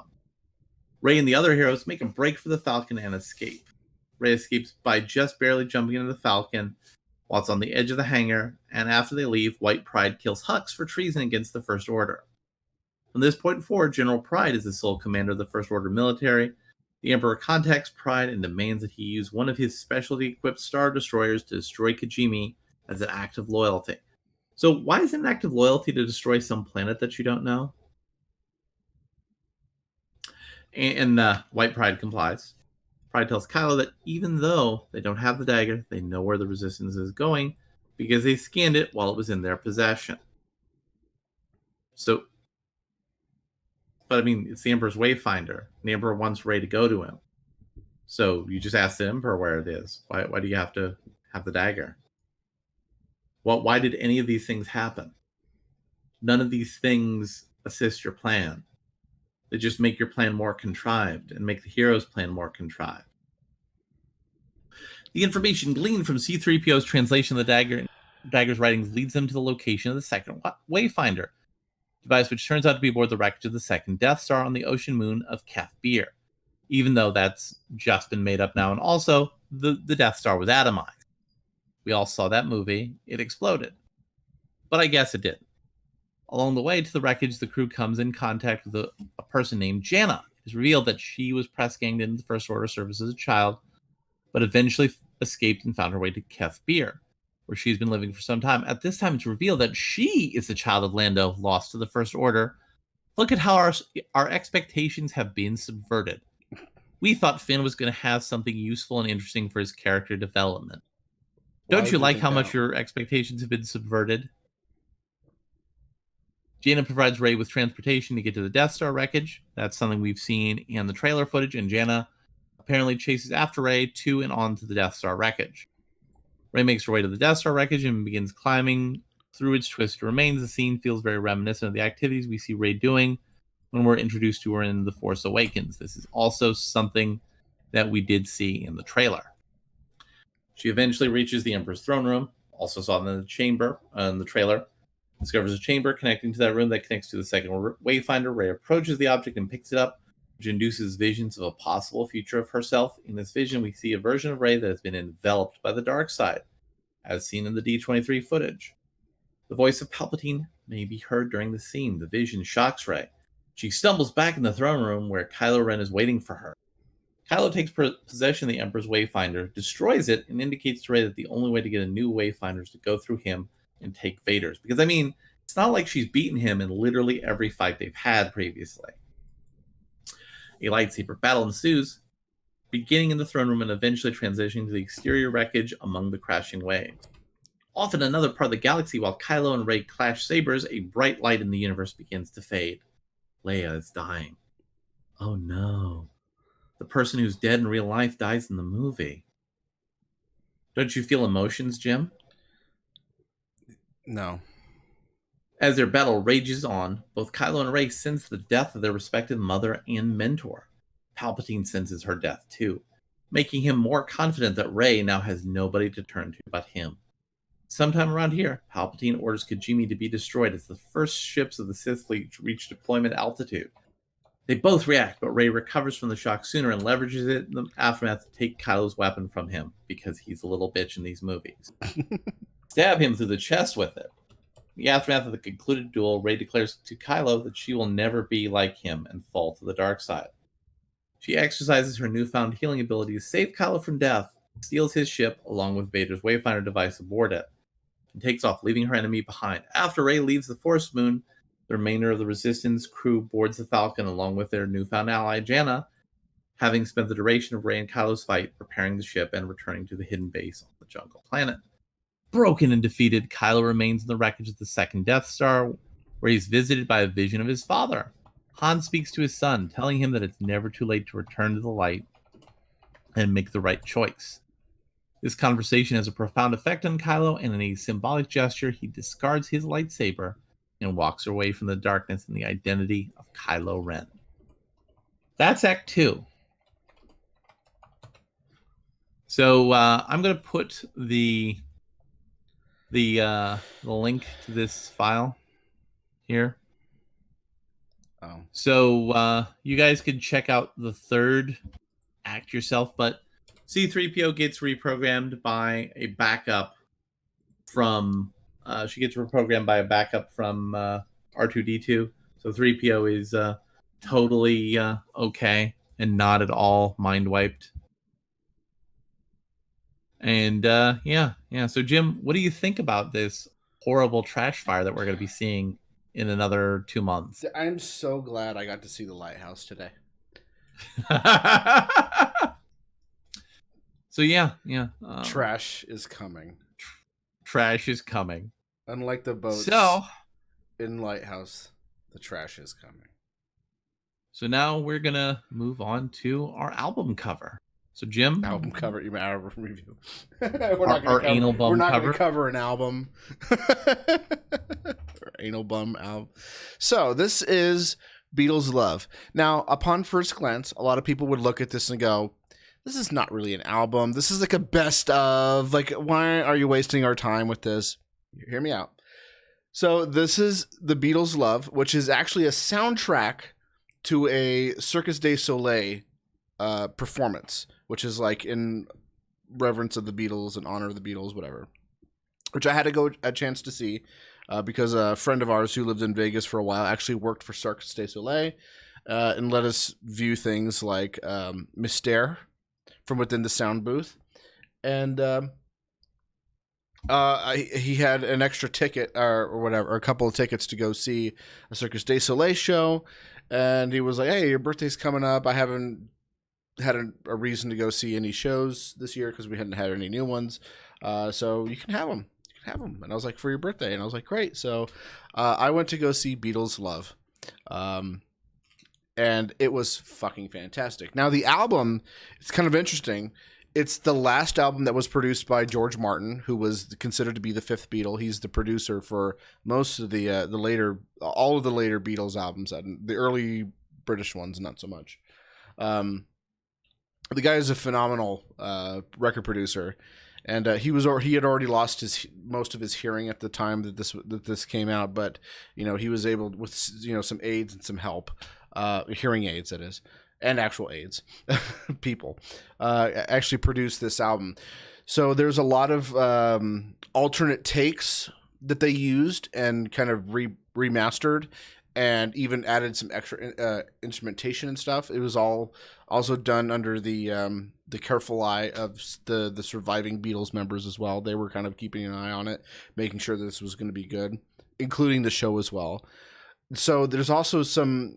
So there's the version of While My Guitar Gently Weeps on this album is actually better than the one that's on the White Album. Better. It's you also get a lot of so the first I think 4 tracks, which is Because, and then there's interesting kind of mashup of was it Revolution? I have to pull up the actual list on this thing. Glass Onion, Baby Drive My Car. It's almost like it's one 17-minute long mashup of a bunch of just great Beatles songs, and that's how the album starts. And then it goes into there's a couple songs on here that are just direct takes from the albums, older albums, and there's other ones that are mashups of 5 or 6 songs, and there's and they're kind of weaving in and out of different songs for one longer song. So it'll be Glass Onion, and then it's Baby Drive My Car, then back to Glass Onion again, and then it closes off with Revolution or something along those lines. That's not exactly what's happening. It's kind of an interesting way to kind of get an idea of what the Beatles were, what they were all about, and it goes throughout their whole entire span. And it's not just kind of dedicated on one or two particular kind of variants of them.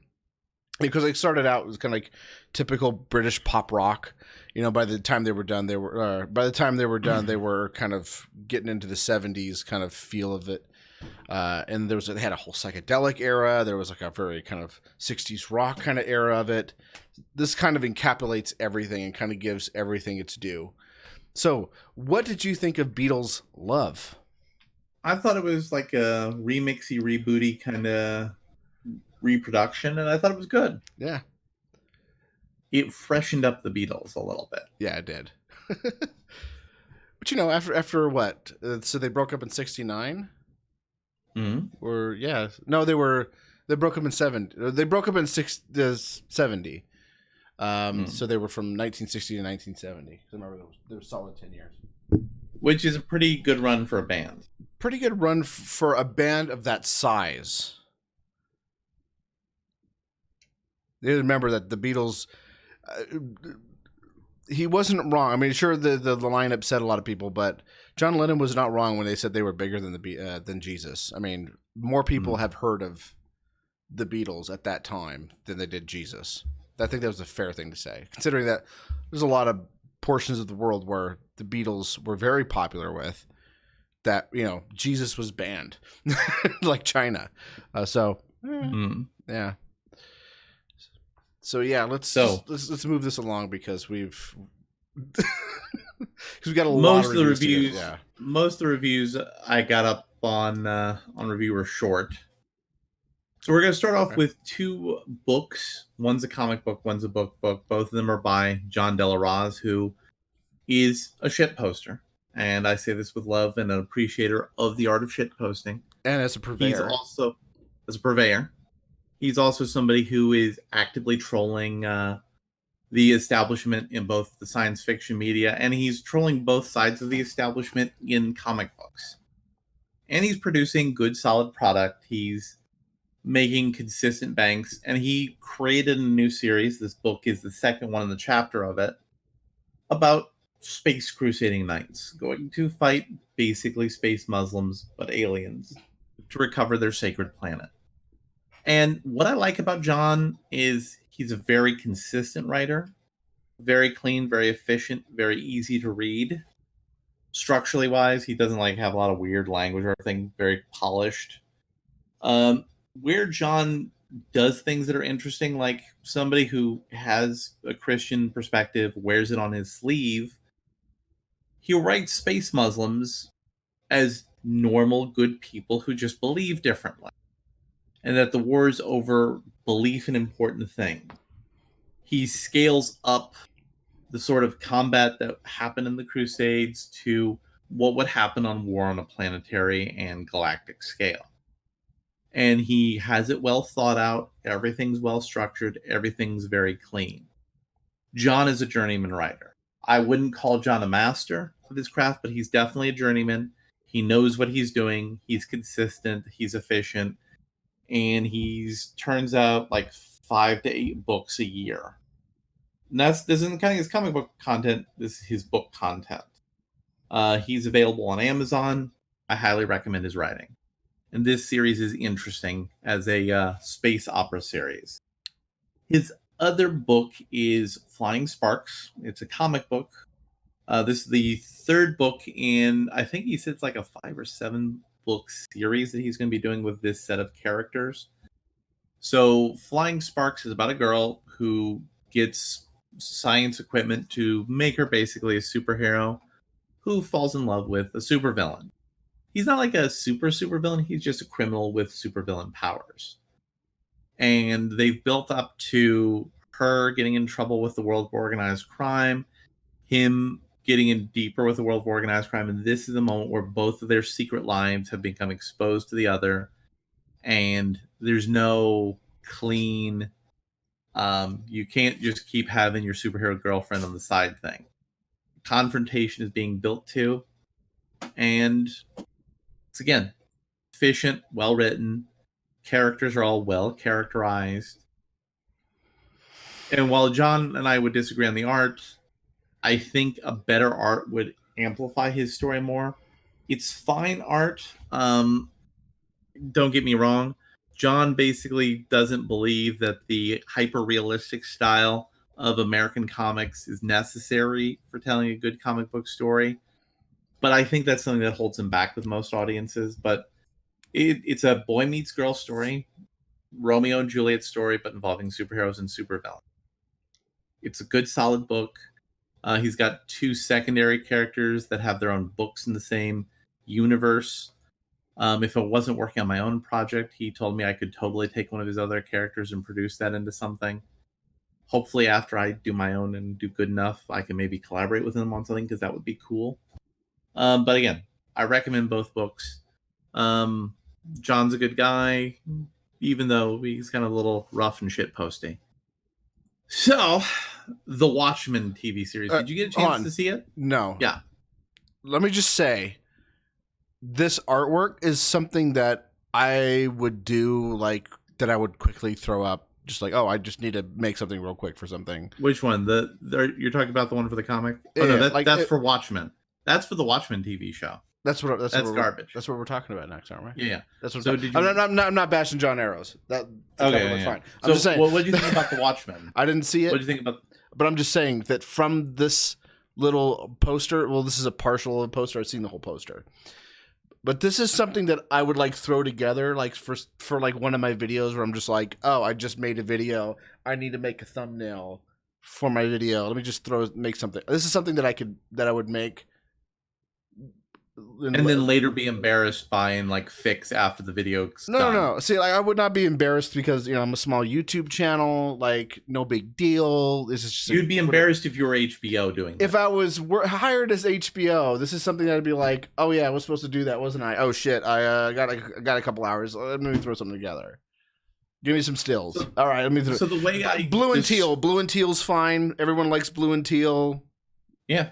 Yeah. Okay. Here we go. So the way I describe the show and the experience of the show to people is, it's like having a cluster headache or a migraine. Not the pain part, but the general aura of discomfort and nausea. So what's interesting about this show is it is a very true adaptation in all the ways that don't matter. All sorts of world building elements that don't matter to the story of the show and that don't matter to the story of the comic book are there. So it's a very true adaptation of those aspects of the story. But all the core plot elements of the story of the show don't make any sense with the core plot elements of the story of the comic book. So there was a bad race riot in Oklahoma, a real race riot that is the opening of the show, which was a very weird place to start it. And because of that, cops in Oklahoma get to wear masks. Now, I know what you're thinking, Jim. Okay, if cops wear masks, is it a uniform mask? No, it is not a uniform mask. Not a uniform mask at all. They get to. So, let me get this right. So there's the mask law that prevents masks. Right. And it prevents that because superheroes are taking the jobs away from cops. Except in Oklahoma, where cops get to wear masks. And the cops also dress up as superheroes. But how do you know which ones are cops and which ones are just vigilantes? That's an excellent question that the show doesn't really resolve. Oh. And there's a neo-Confederate type organization that's disciples of Rorschach, because of course that makes sense. And the existential threat that replaces nuclear war is police violence and racism. That's the show. It is really terrible. And yeah, like Libertarian Clips is in a world where you have a godlike that existed, racism wouldn't really be an issue, right? Exactly. You have a man who can literally make an entire city appear on Mars. People would move out of racism. Also, the squid from the comic books is a thing that's connected to this movie. So this is not in the same universe from the show. So it's not in the same universe as the Zack Snyder movie. Which, while it didn't adapt all these little minor details, it adapted core important plot details. Whereas this movie doesn't get the core important plot details of the world right. I do not recommend it. I'm not going to watch any more of it. I'm not going to watch it at all. But I watched an interesting Netflix series. It's kind of garbage, but it's fun garbage. This is bad garbage with The Watchmen. Daybreak is fun garbage.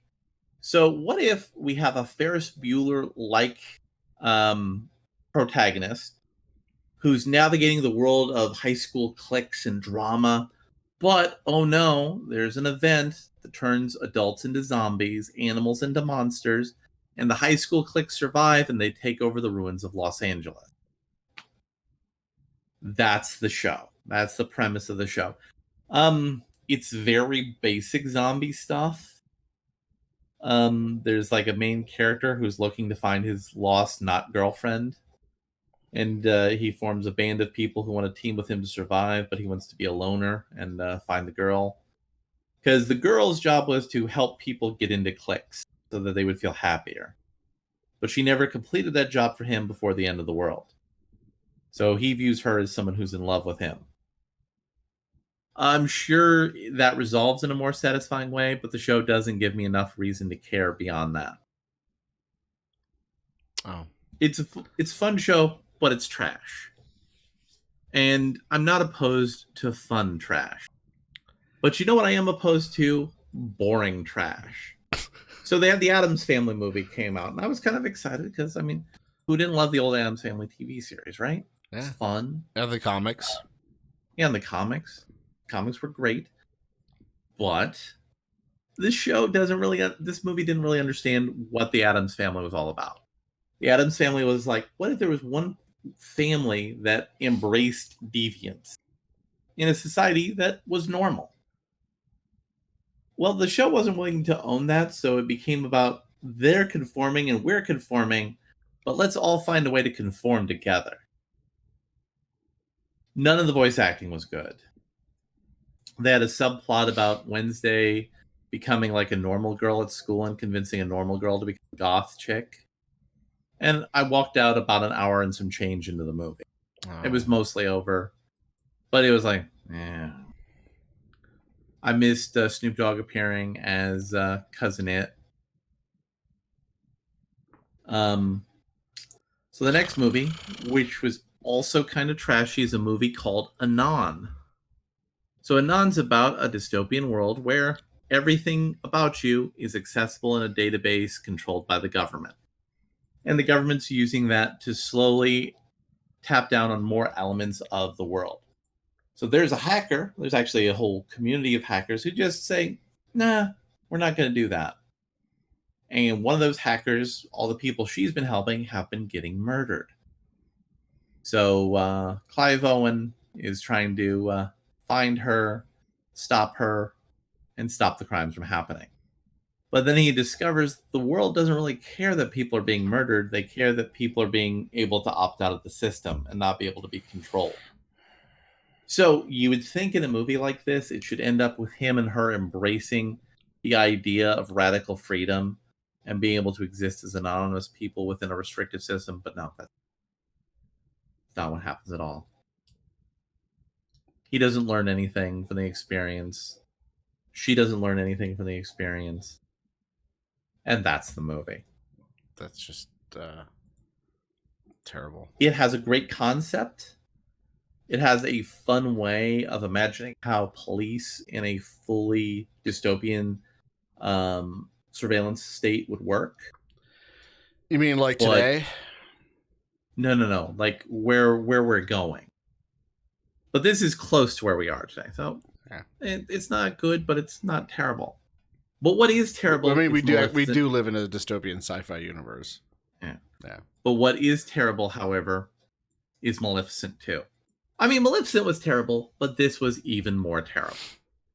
So in Maleficent, for those of you who didn't see it, the evil evil witch from Sleeping Beauty gets reimagined as a hero. And they ruin all the other characters in this movie. So now, the princess from Sleeping Beauty and the prince want to get married. They didn't really have a romance in the previous movie, but they do now. Don't ask questions, just consume product. And it's all about Maleficent's trying to resolve her post-traumatic stress disorder.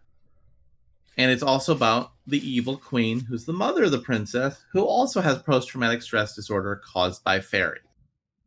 And her setting up Maleficent to look like a bad guy so she could start a war of extermination against the fairies, which in this movie, in its climax, a bunch of fairies are trapped in a church and flooded with a poisonous gas that turns fairies into plants.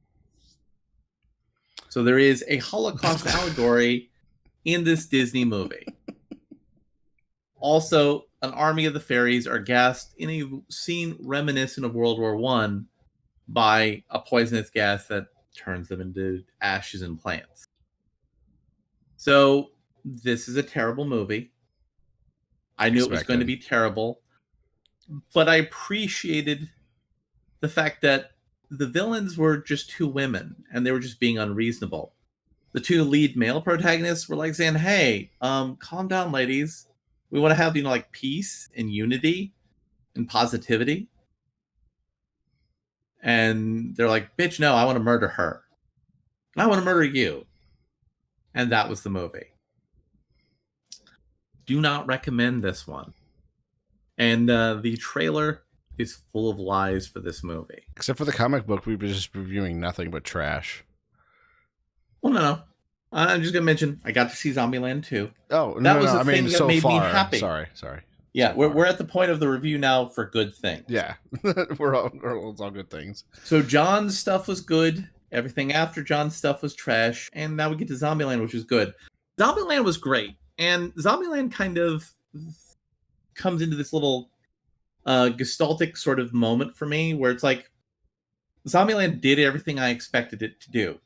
Did a couple of little things differently, but it delivered exactly what I wanted out of the Zombieland movie. Damn, I think Woody I Harrelson think it was much and more its effective.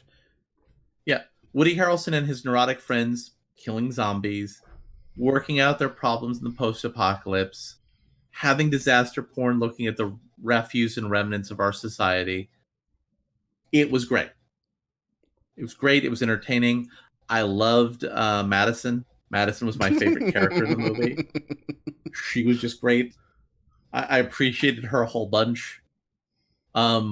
Berkeley was a perfect douchebag character that you wanted to punch. He was a great character. So I really enjoyed it. I really enjoyed it a whole bunch. What did you think about Nashville and Flagstaff?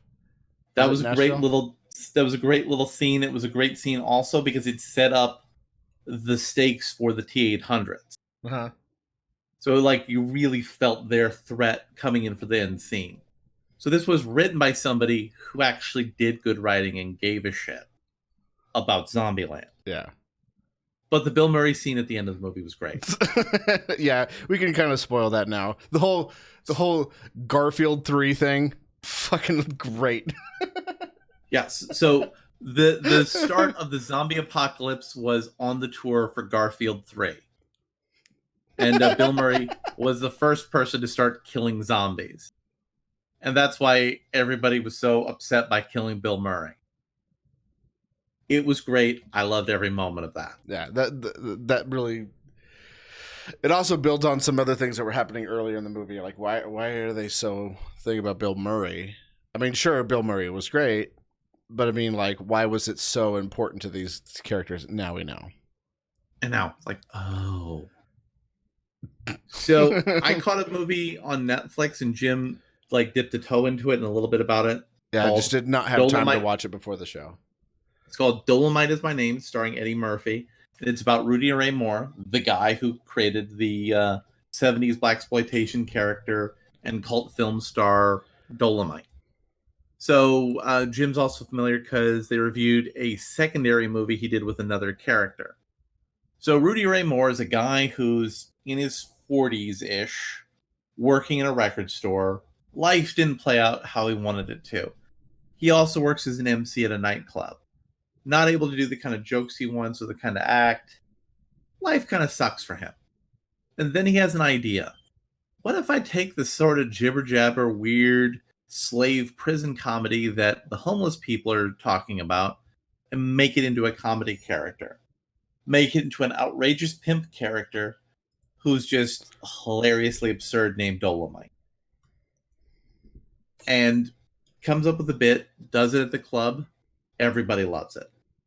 They think Dolomite is hilarious. So he says, hey, I'll make a comedy album. The recording companies, when they hear his demo for his comedy album, are like going, this is so obscene, they won't even be able to sell this in stores. So he self-prints his thing, sells it out of his store, sells it out of the trunk of his car, and eventually a record company finds out about it, and they say, well, maybe this guy has crossover appeal. To which one of the guys says, crossover with who? People who don't want to buy records out of somebody's trunk. So he gets a recording deal, makes a bunch more albums. He actually tracks on Billboard. So he's great, living high on the hog. He's even helping to get other people started in comedy and building a career as an entertainer. You know, doing for other people what nobody was able to do for him when he started out. Although in real life, a couple of people kind of helped him a little bit, but it never really caught on. And then he watches a Walter Matthau movie, realizes that the things that are really funny to white people aren't funny and entertaining to black people. So he decides to make a Dolomite movie, which in 1970 cost $100,000 to make. It was originally only supposed to cost like $65,000. So he and his friends spend all their money they made making his album, doing a tour for the album. He gets a loan from the studio to get a bunch of other money to finish this movie. Nobody wants to distribute it. and he feels distraught. He doesn't own his album anymore. He has to do like tour dates and sell merch to like make money. And then he finds out, you know, you can just show a movie at a movie theater if you have film.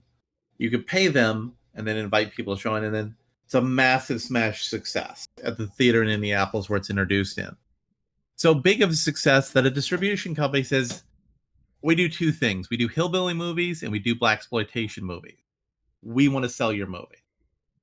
Because it set records for this one theater in Indianapolis, which is one of their theaters that they use as part of their network. And so they set him up. It's going nationwide, and he gets to have a movie premiere and gets to be the star he's always wanted to be.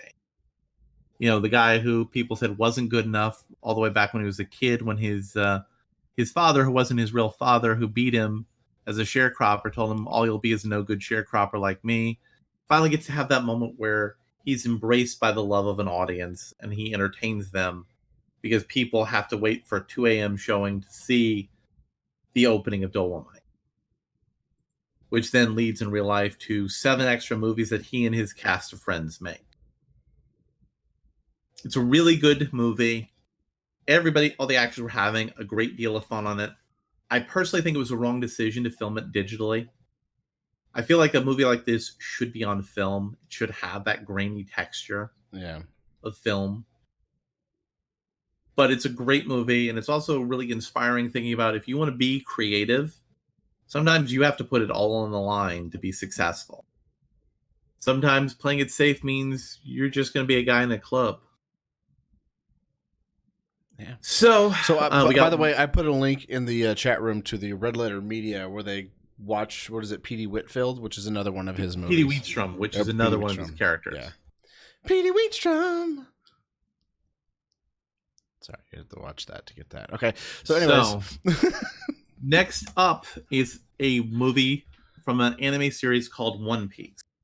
So for those of you who don't know, in One Piece, it's about a world where pirates exist, and there was a pirate king who got arrested by the governments of the world, but his money was never found. And he said cryptically, my treasure's out there for anyone who can find it. I left it all in one piece. And so a new age of pirates have happened as everybody's combing the world trying to find the treasure. The actual creator of the anime and manga series keeps, fudging around how close they are to the end. He says, well, it's a couple more years. But from what I heard from people at the movie, he's been saying it's a couple more years for a couple more years now.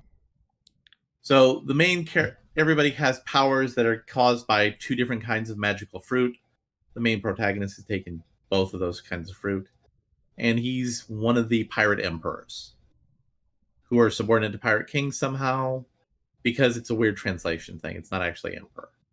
But warlords are closer translation, so they use warlords in certain things because Funimation has a terrible localization and translation team, and they should all be fired. And so there's a giant pirate festival. All the pirates show up to have a party, and they're all there to find a secret piece of treasure owned by the Pirate King Gold Roger. And so Monkey and various people he's run into across the show, and Baron, this wasn't dubbed, this was the subtitling they screwed it up on. That's how bad Funimation is. Oof. So they all go on a race, they all go to find the treasure, but of course there's a guy who's working with the guy running the festival to try to ruin everything and upend the current age of piracy and replace it with a age of war and strife. Of course, because this is an anime movie, for an anime series, it's still ongoing.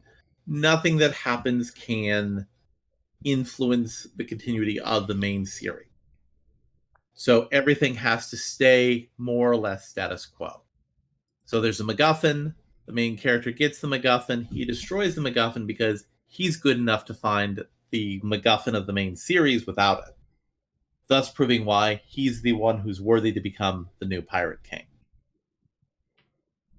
Really entertaining. If you're a fan of One Piece or a fan of anime, I would recommend this. This is one of the longest running shonen series, and it's fun. It's fun, and all the characters from the main cast are extremely overpowered.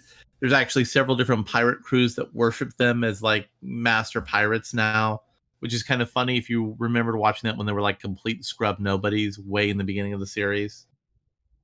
So I highly recommend Stampede. If you have an opportunity to see it, go see it. Now, Lighthouse, Jim's new love story for the best movie of the year. Yeah, this is gonna win it. I don't think anything could top this one. This is one of the best movies I've seen in the last 4 years, and I think the only movie that's been able to get close to that was his other film, The Witch. The Witch. Which, holy fuck, that movie was great too. Now,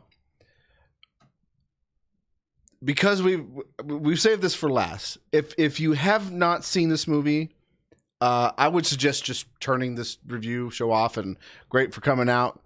Give it a like, subscribe, all that jazz. Because I have been going into the last, I don't know how many movies has this guy made. Was the director Robert? I can't even remember his name. But I went into these last 2 movies completely just blind, not knowing anything about it. I just saw that Red Letter Media has told everyone to go watch The Witch. And I was like, okay, I'll just go watch it. I'm not even going to pay attention to what he says about it. I'm just going to go into it. And holy fuck, was I glad I did. And I went into this not even knowing that he directed this. I was just like, I just saw people talking about like, oh, The Lighthouse, this movie's going to be great. I need to go see it. And I was like, great, I'm just going to avoid everything about it. And I'm glad I did, because holy fucking shit, is this movie great just going in just completely blind. Completely blind.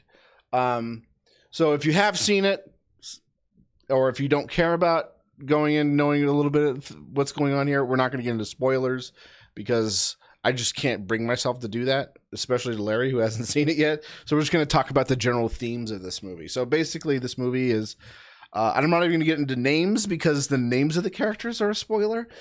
So Robert Pattinson of Twilight fame. Pattinson, sorry. Who's going to be playing Batman soon. Yeah, who's going to be playing Batman soon. Which I was kind of like, okay, maybe, because I'm at that point now where it's like any time anyone gets cast as a character for Batman, I don't pass judgment, because Michael Keaton was supposed to be a bad choice. Jack Nicholson was supposed to be a bad choice. And everyone anytime someone says like, "Oh, that's a good choice," was like George Clooney and Val Kilmer, and those. Val wasn't a bad choice. No. Val had his moment. The movie was terrible. I would not say that the movie was terrible, but it's definitely it's the second worst. Either way. No. I wouldn't even say that. Justice League was pretty bad. Batman vs Superman was also pretty bad. So, but anyway, either way. But Ben Affleck was great. Either way, that's a complete diversion. So, Robert Pattinson, holy fuck, can that guy act? And he's great. This is probably the best performance he's ever given, that I've ever seen, which is not a lot, but holy fuck, was this great. And he plays counter to Robert Duvall. Is that his name? Duvall. There we go. Robert Duvall. Yeah, that's Robert Duvall. Yeah. Who looks pretty good with that beard. Yeah. Oh, they look terrible in the movie. They both look terrible in the movie, and it's on purpose. Yeah. So they work for the United States Lighthouse Authority, and they're basically on a 1 month, 4 week stint at this lighthouse, which Robert Duvall is a huge, he loves this place.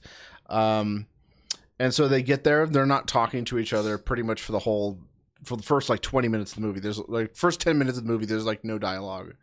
And the first time that they sit down after the first day of getting there, they have dinner, and he's trying to liven up, Robert Pattinson's character, like trying to get, do a cheers, and he's like, I don't want to talk, and I don't want to drink, and he's like, fuck you. According to this rule that says you can't drink, if you check the book too, it tells you that you have to do what I tell you to do. That's also in your book too, so you better fucking drink.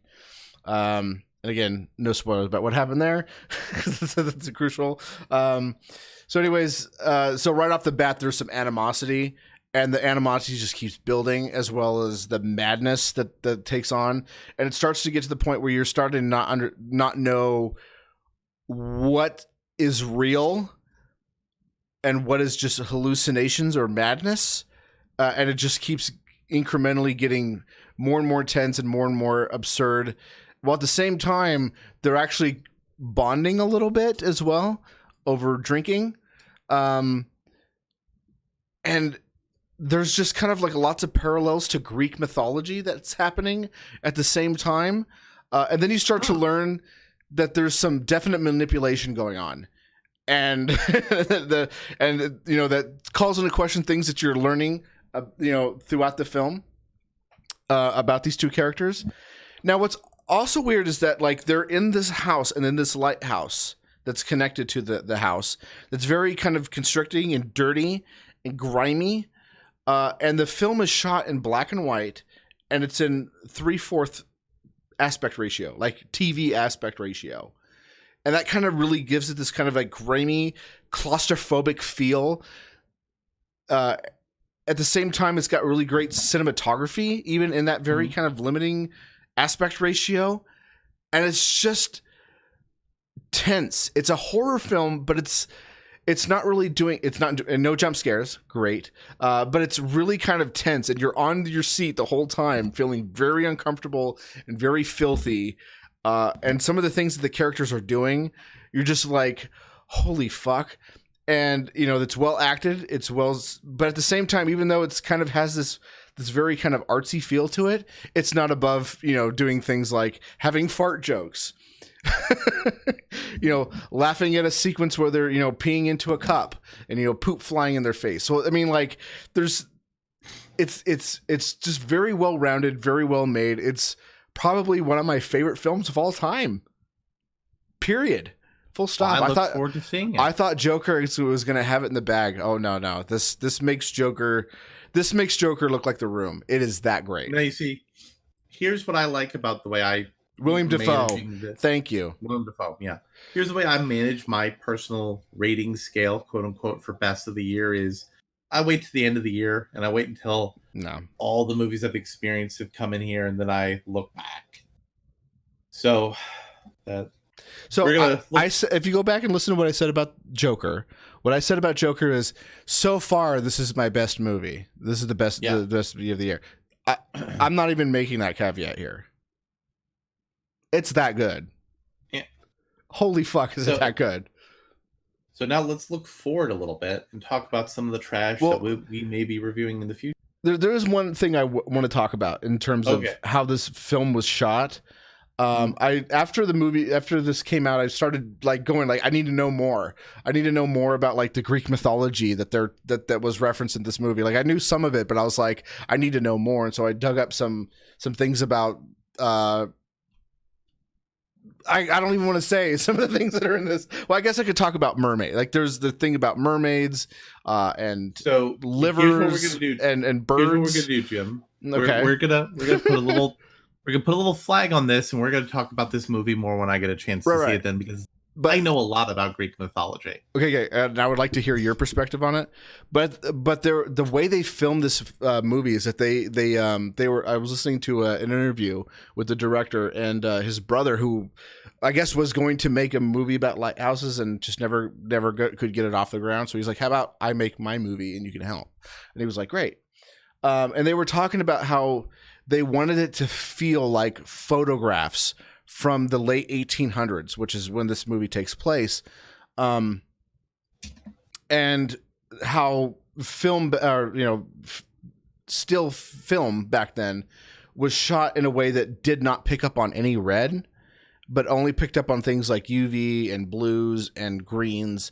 But everything else would, like reds and anything in the red hue would just either be dark or just black.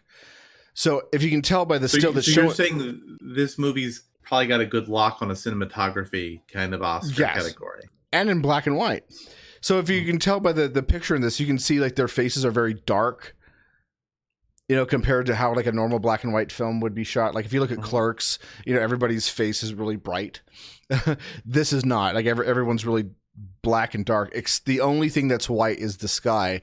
and or not even, it is not even that white. It's the whole film was shot with overcast. Like it was overcast the entire film. Even still, it comes out a lot light, very light. While everyone else seems very dark, and it's very depressing and dirty and grimy. Holy fuck, I love everything about this movie. I want to see it again. It is so great. I mean, just little things like that. Little things like that. Like I was picking up on, like, oh, this is so great. And William Dafoe would kind of play like an Irishman, even though he worked for the United States, which I didn't understand. Which I'm starting to kind of piece together. Like from the historical time frame, a lot of Irish people in that time frame had come and immigrated to the U.S. and become part of the civil service bureaucracy. Mm-hmm. But he talked like a pirate almost. It was a cross between like an Irishman and a pirate. And holy fuck, man. Yeah, you need to watch this, and we need to do like an extra show just talking about this movie, because there is so much to unpack with this movie, and I'm still not even done unpacking it, and I really would like to have someone else to kind of bounce ideas off of. But sounds good. Yeah, I mean, like every little thing that's in this movie is something to unpack. That's why I was really hesitant to even mention Mermaid. Yeah, it's crazy and it's nuts, and it's kind of watching someone become mad who you start to realize that maybe there was some madness there to begin with, on top of that. And I really want to talk some just even basic plot elements of this stuff. Just the basic plot leads to like would hint to things that are spoilers in the movie, so I can't even do that.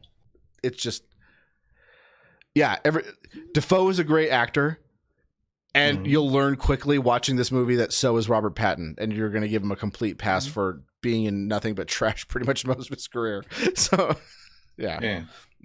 So, coming up for the month of November, as we're starting into our second year of recording in progress, we have definitely a lock for the next week's show, Terminator Dark Fate. So we're both going to talk about how much we hated it, and hopefully we both hated different things. I wish it would be good, though. I wish it would be good, too. I mean, like, I've been kind of bouncing back and forth, but every time, like, they would release a trailer, and I'm like, oh, that looks interesting, and then I'd read stuff that's coming out about it, and I'm like, oh. And then a trailer comes out, and I'm like, maybe there's something redeeming. And then I read some more stuff about those things that I thought were redeeming, and go, oh no. The next week, a lock is going to be Dr. Sleep. The only thing that would be interesting, there's actually 2 runner-up shows, like on the first, Motherless in Brooklyn's coming out, which looks interesting. And Honey Boy is the new Shia LaBeouf movie on the 8th. That looks interesting. On the 15th, I'm probably not going to see Charlie's Angels, now that I think about it, because Ford versus Ferrari is there, and that looks like that's actually going to be a good movie.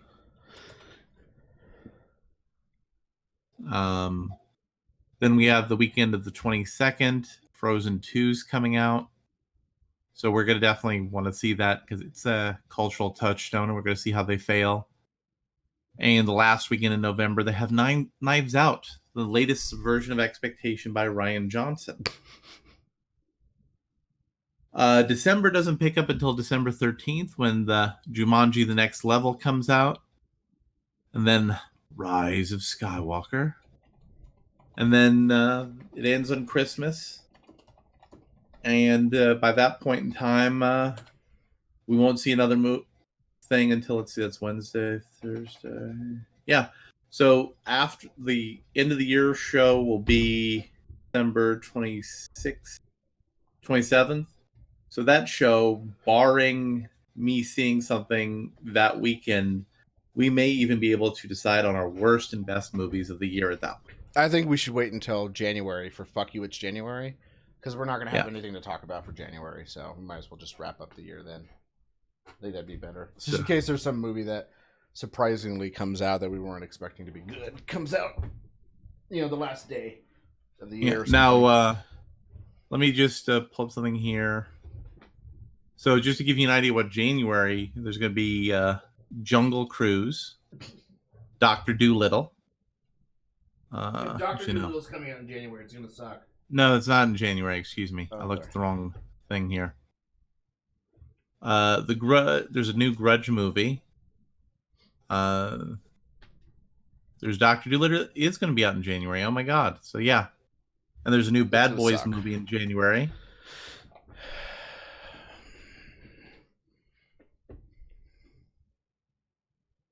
And yeah, so that's recording in progress, everybody. Thank you for joining us.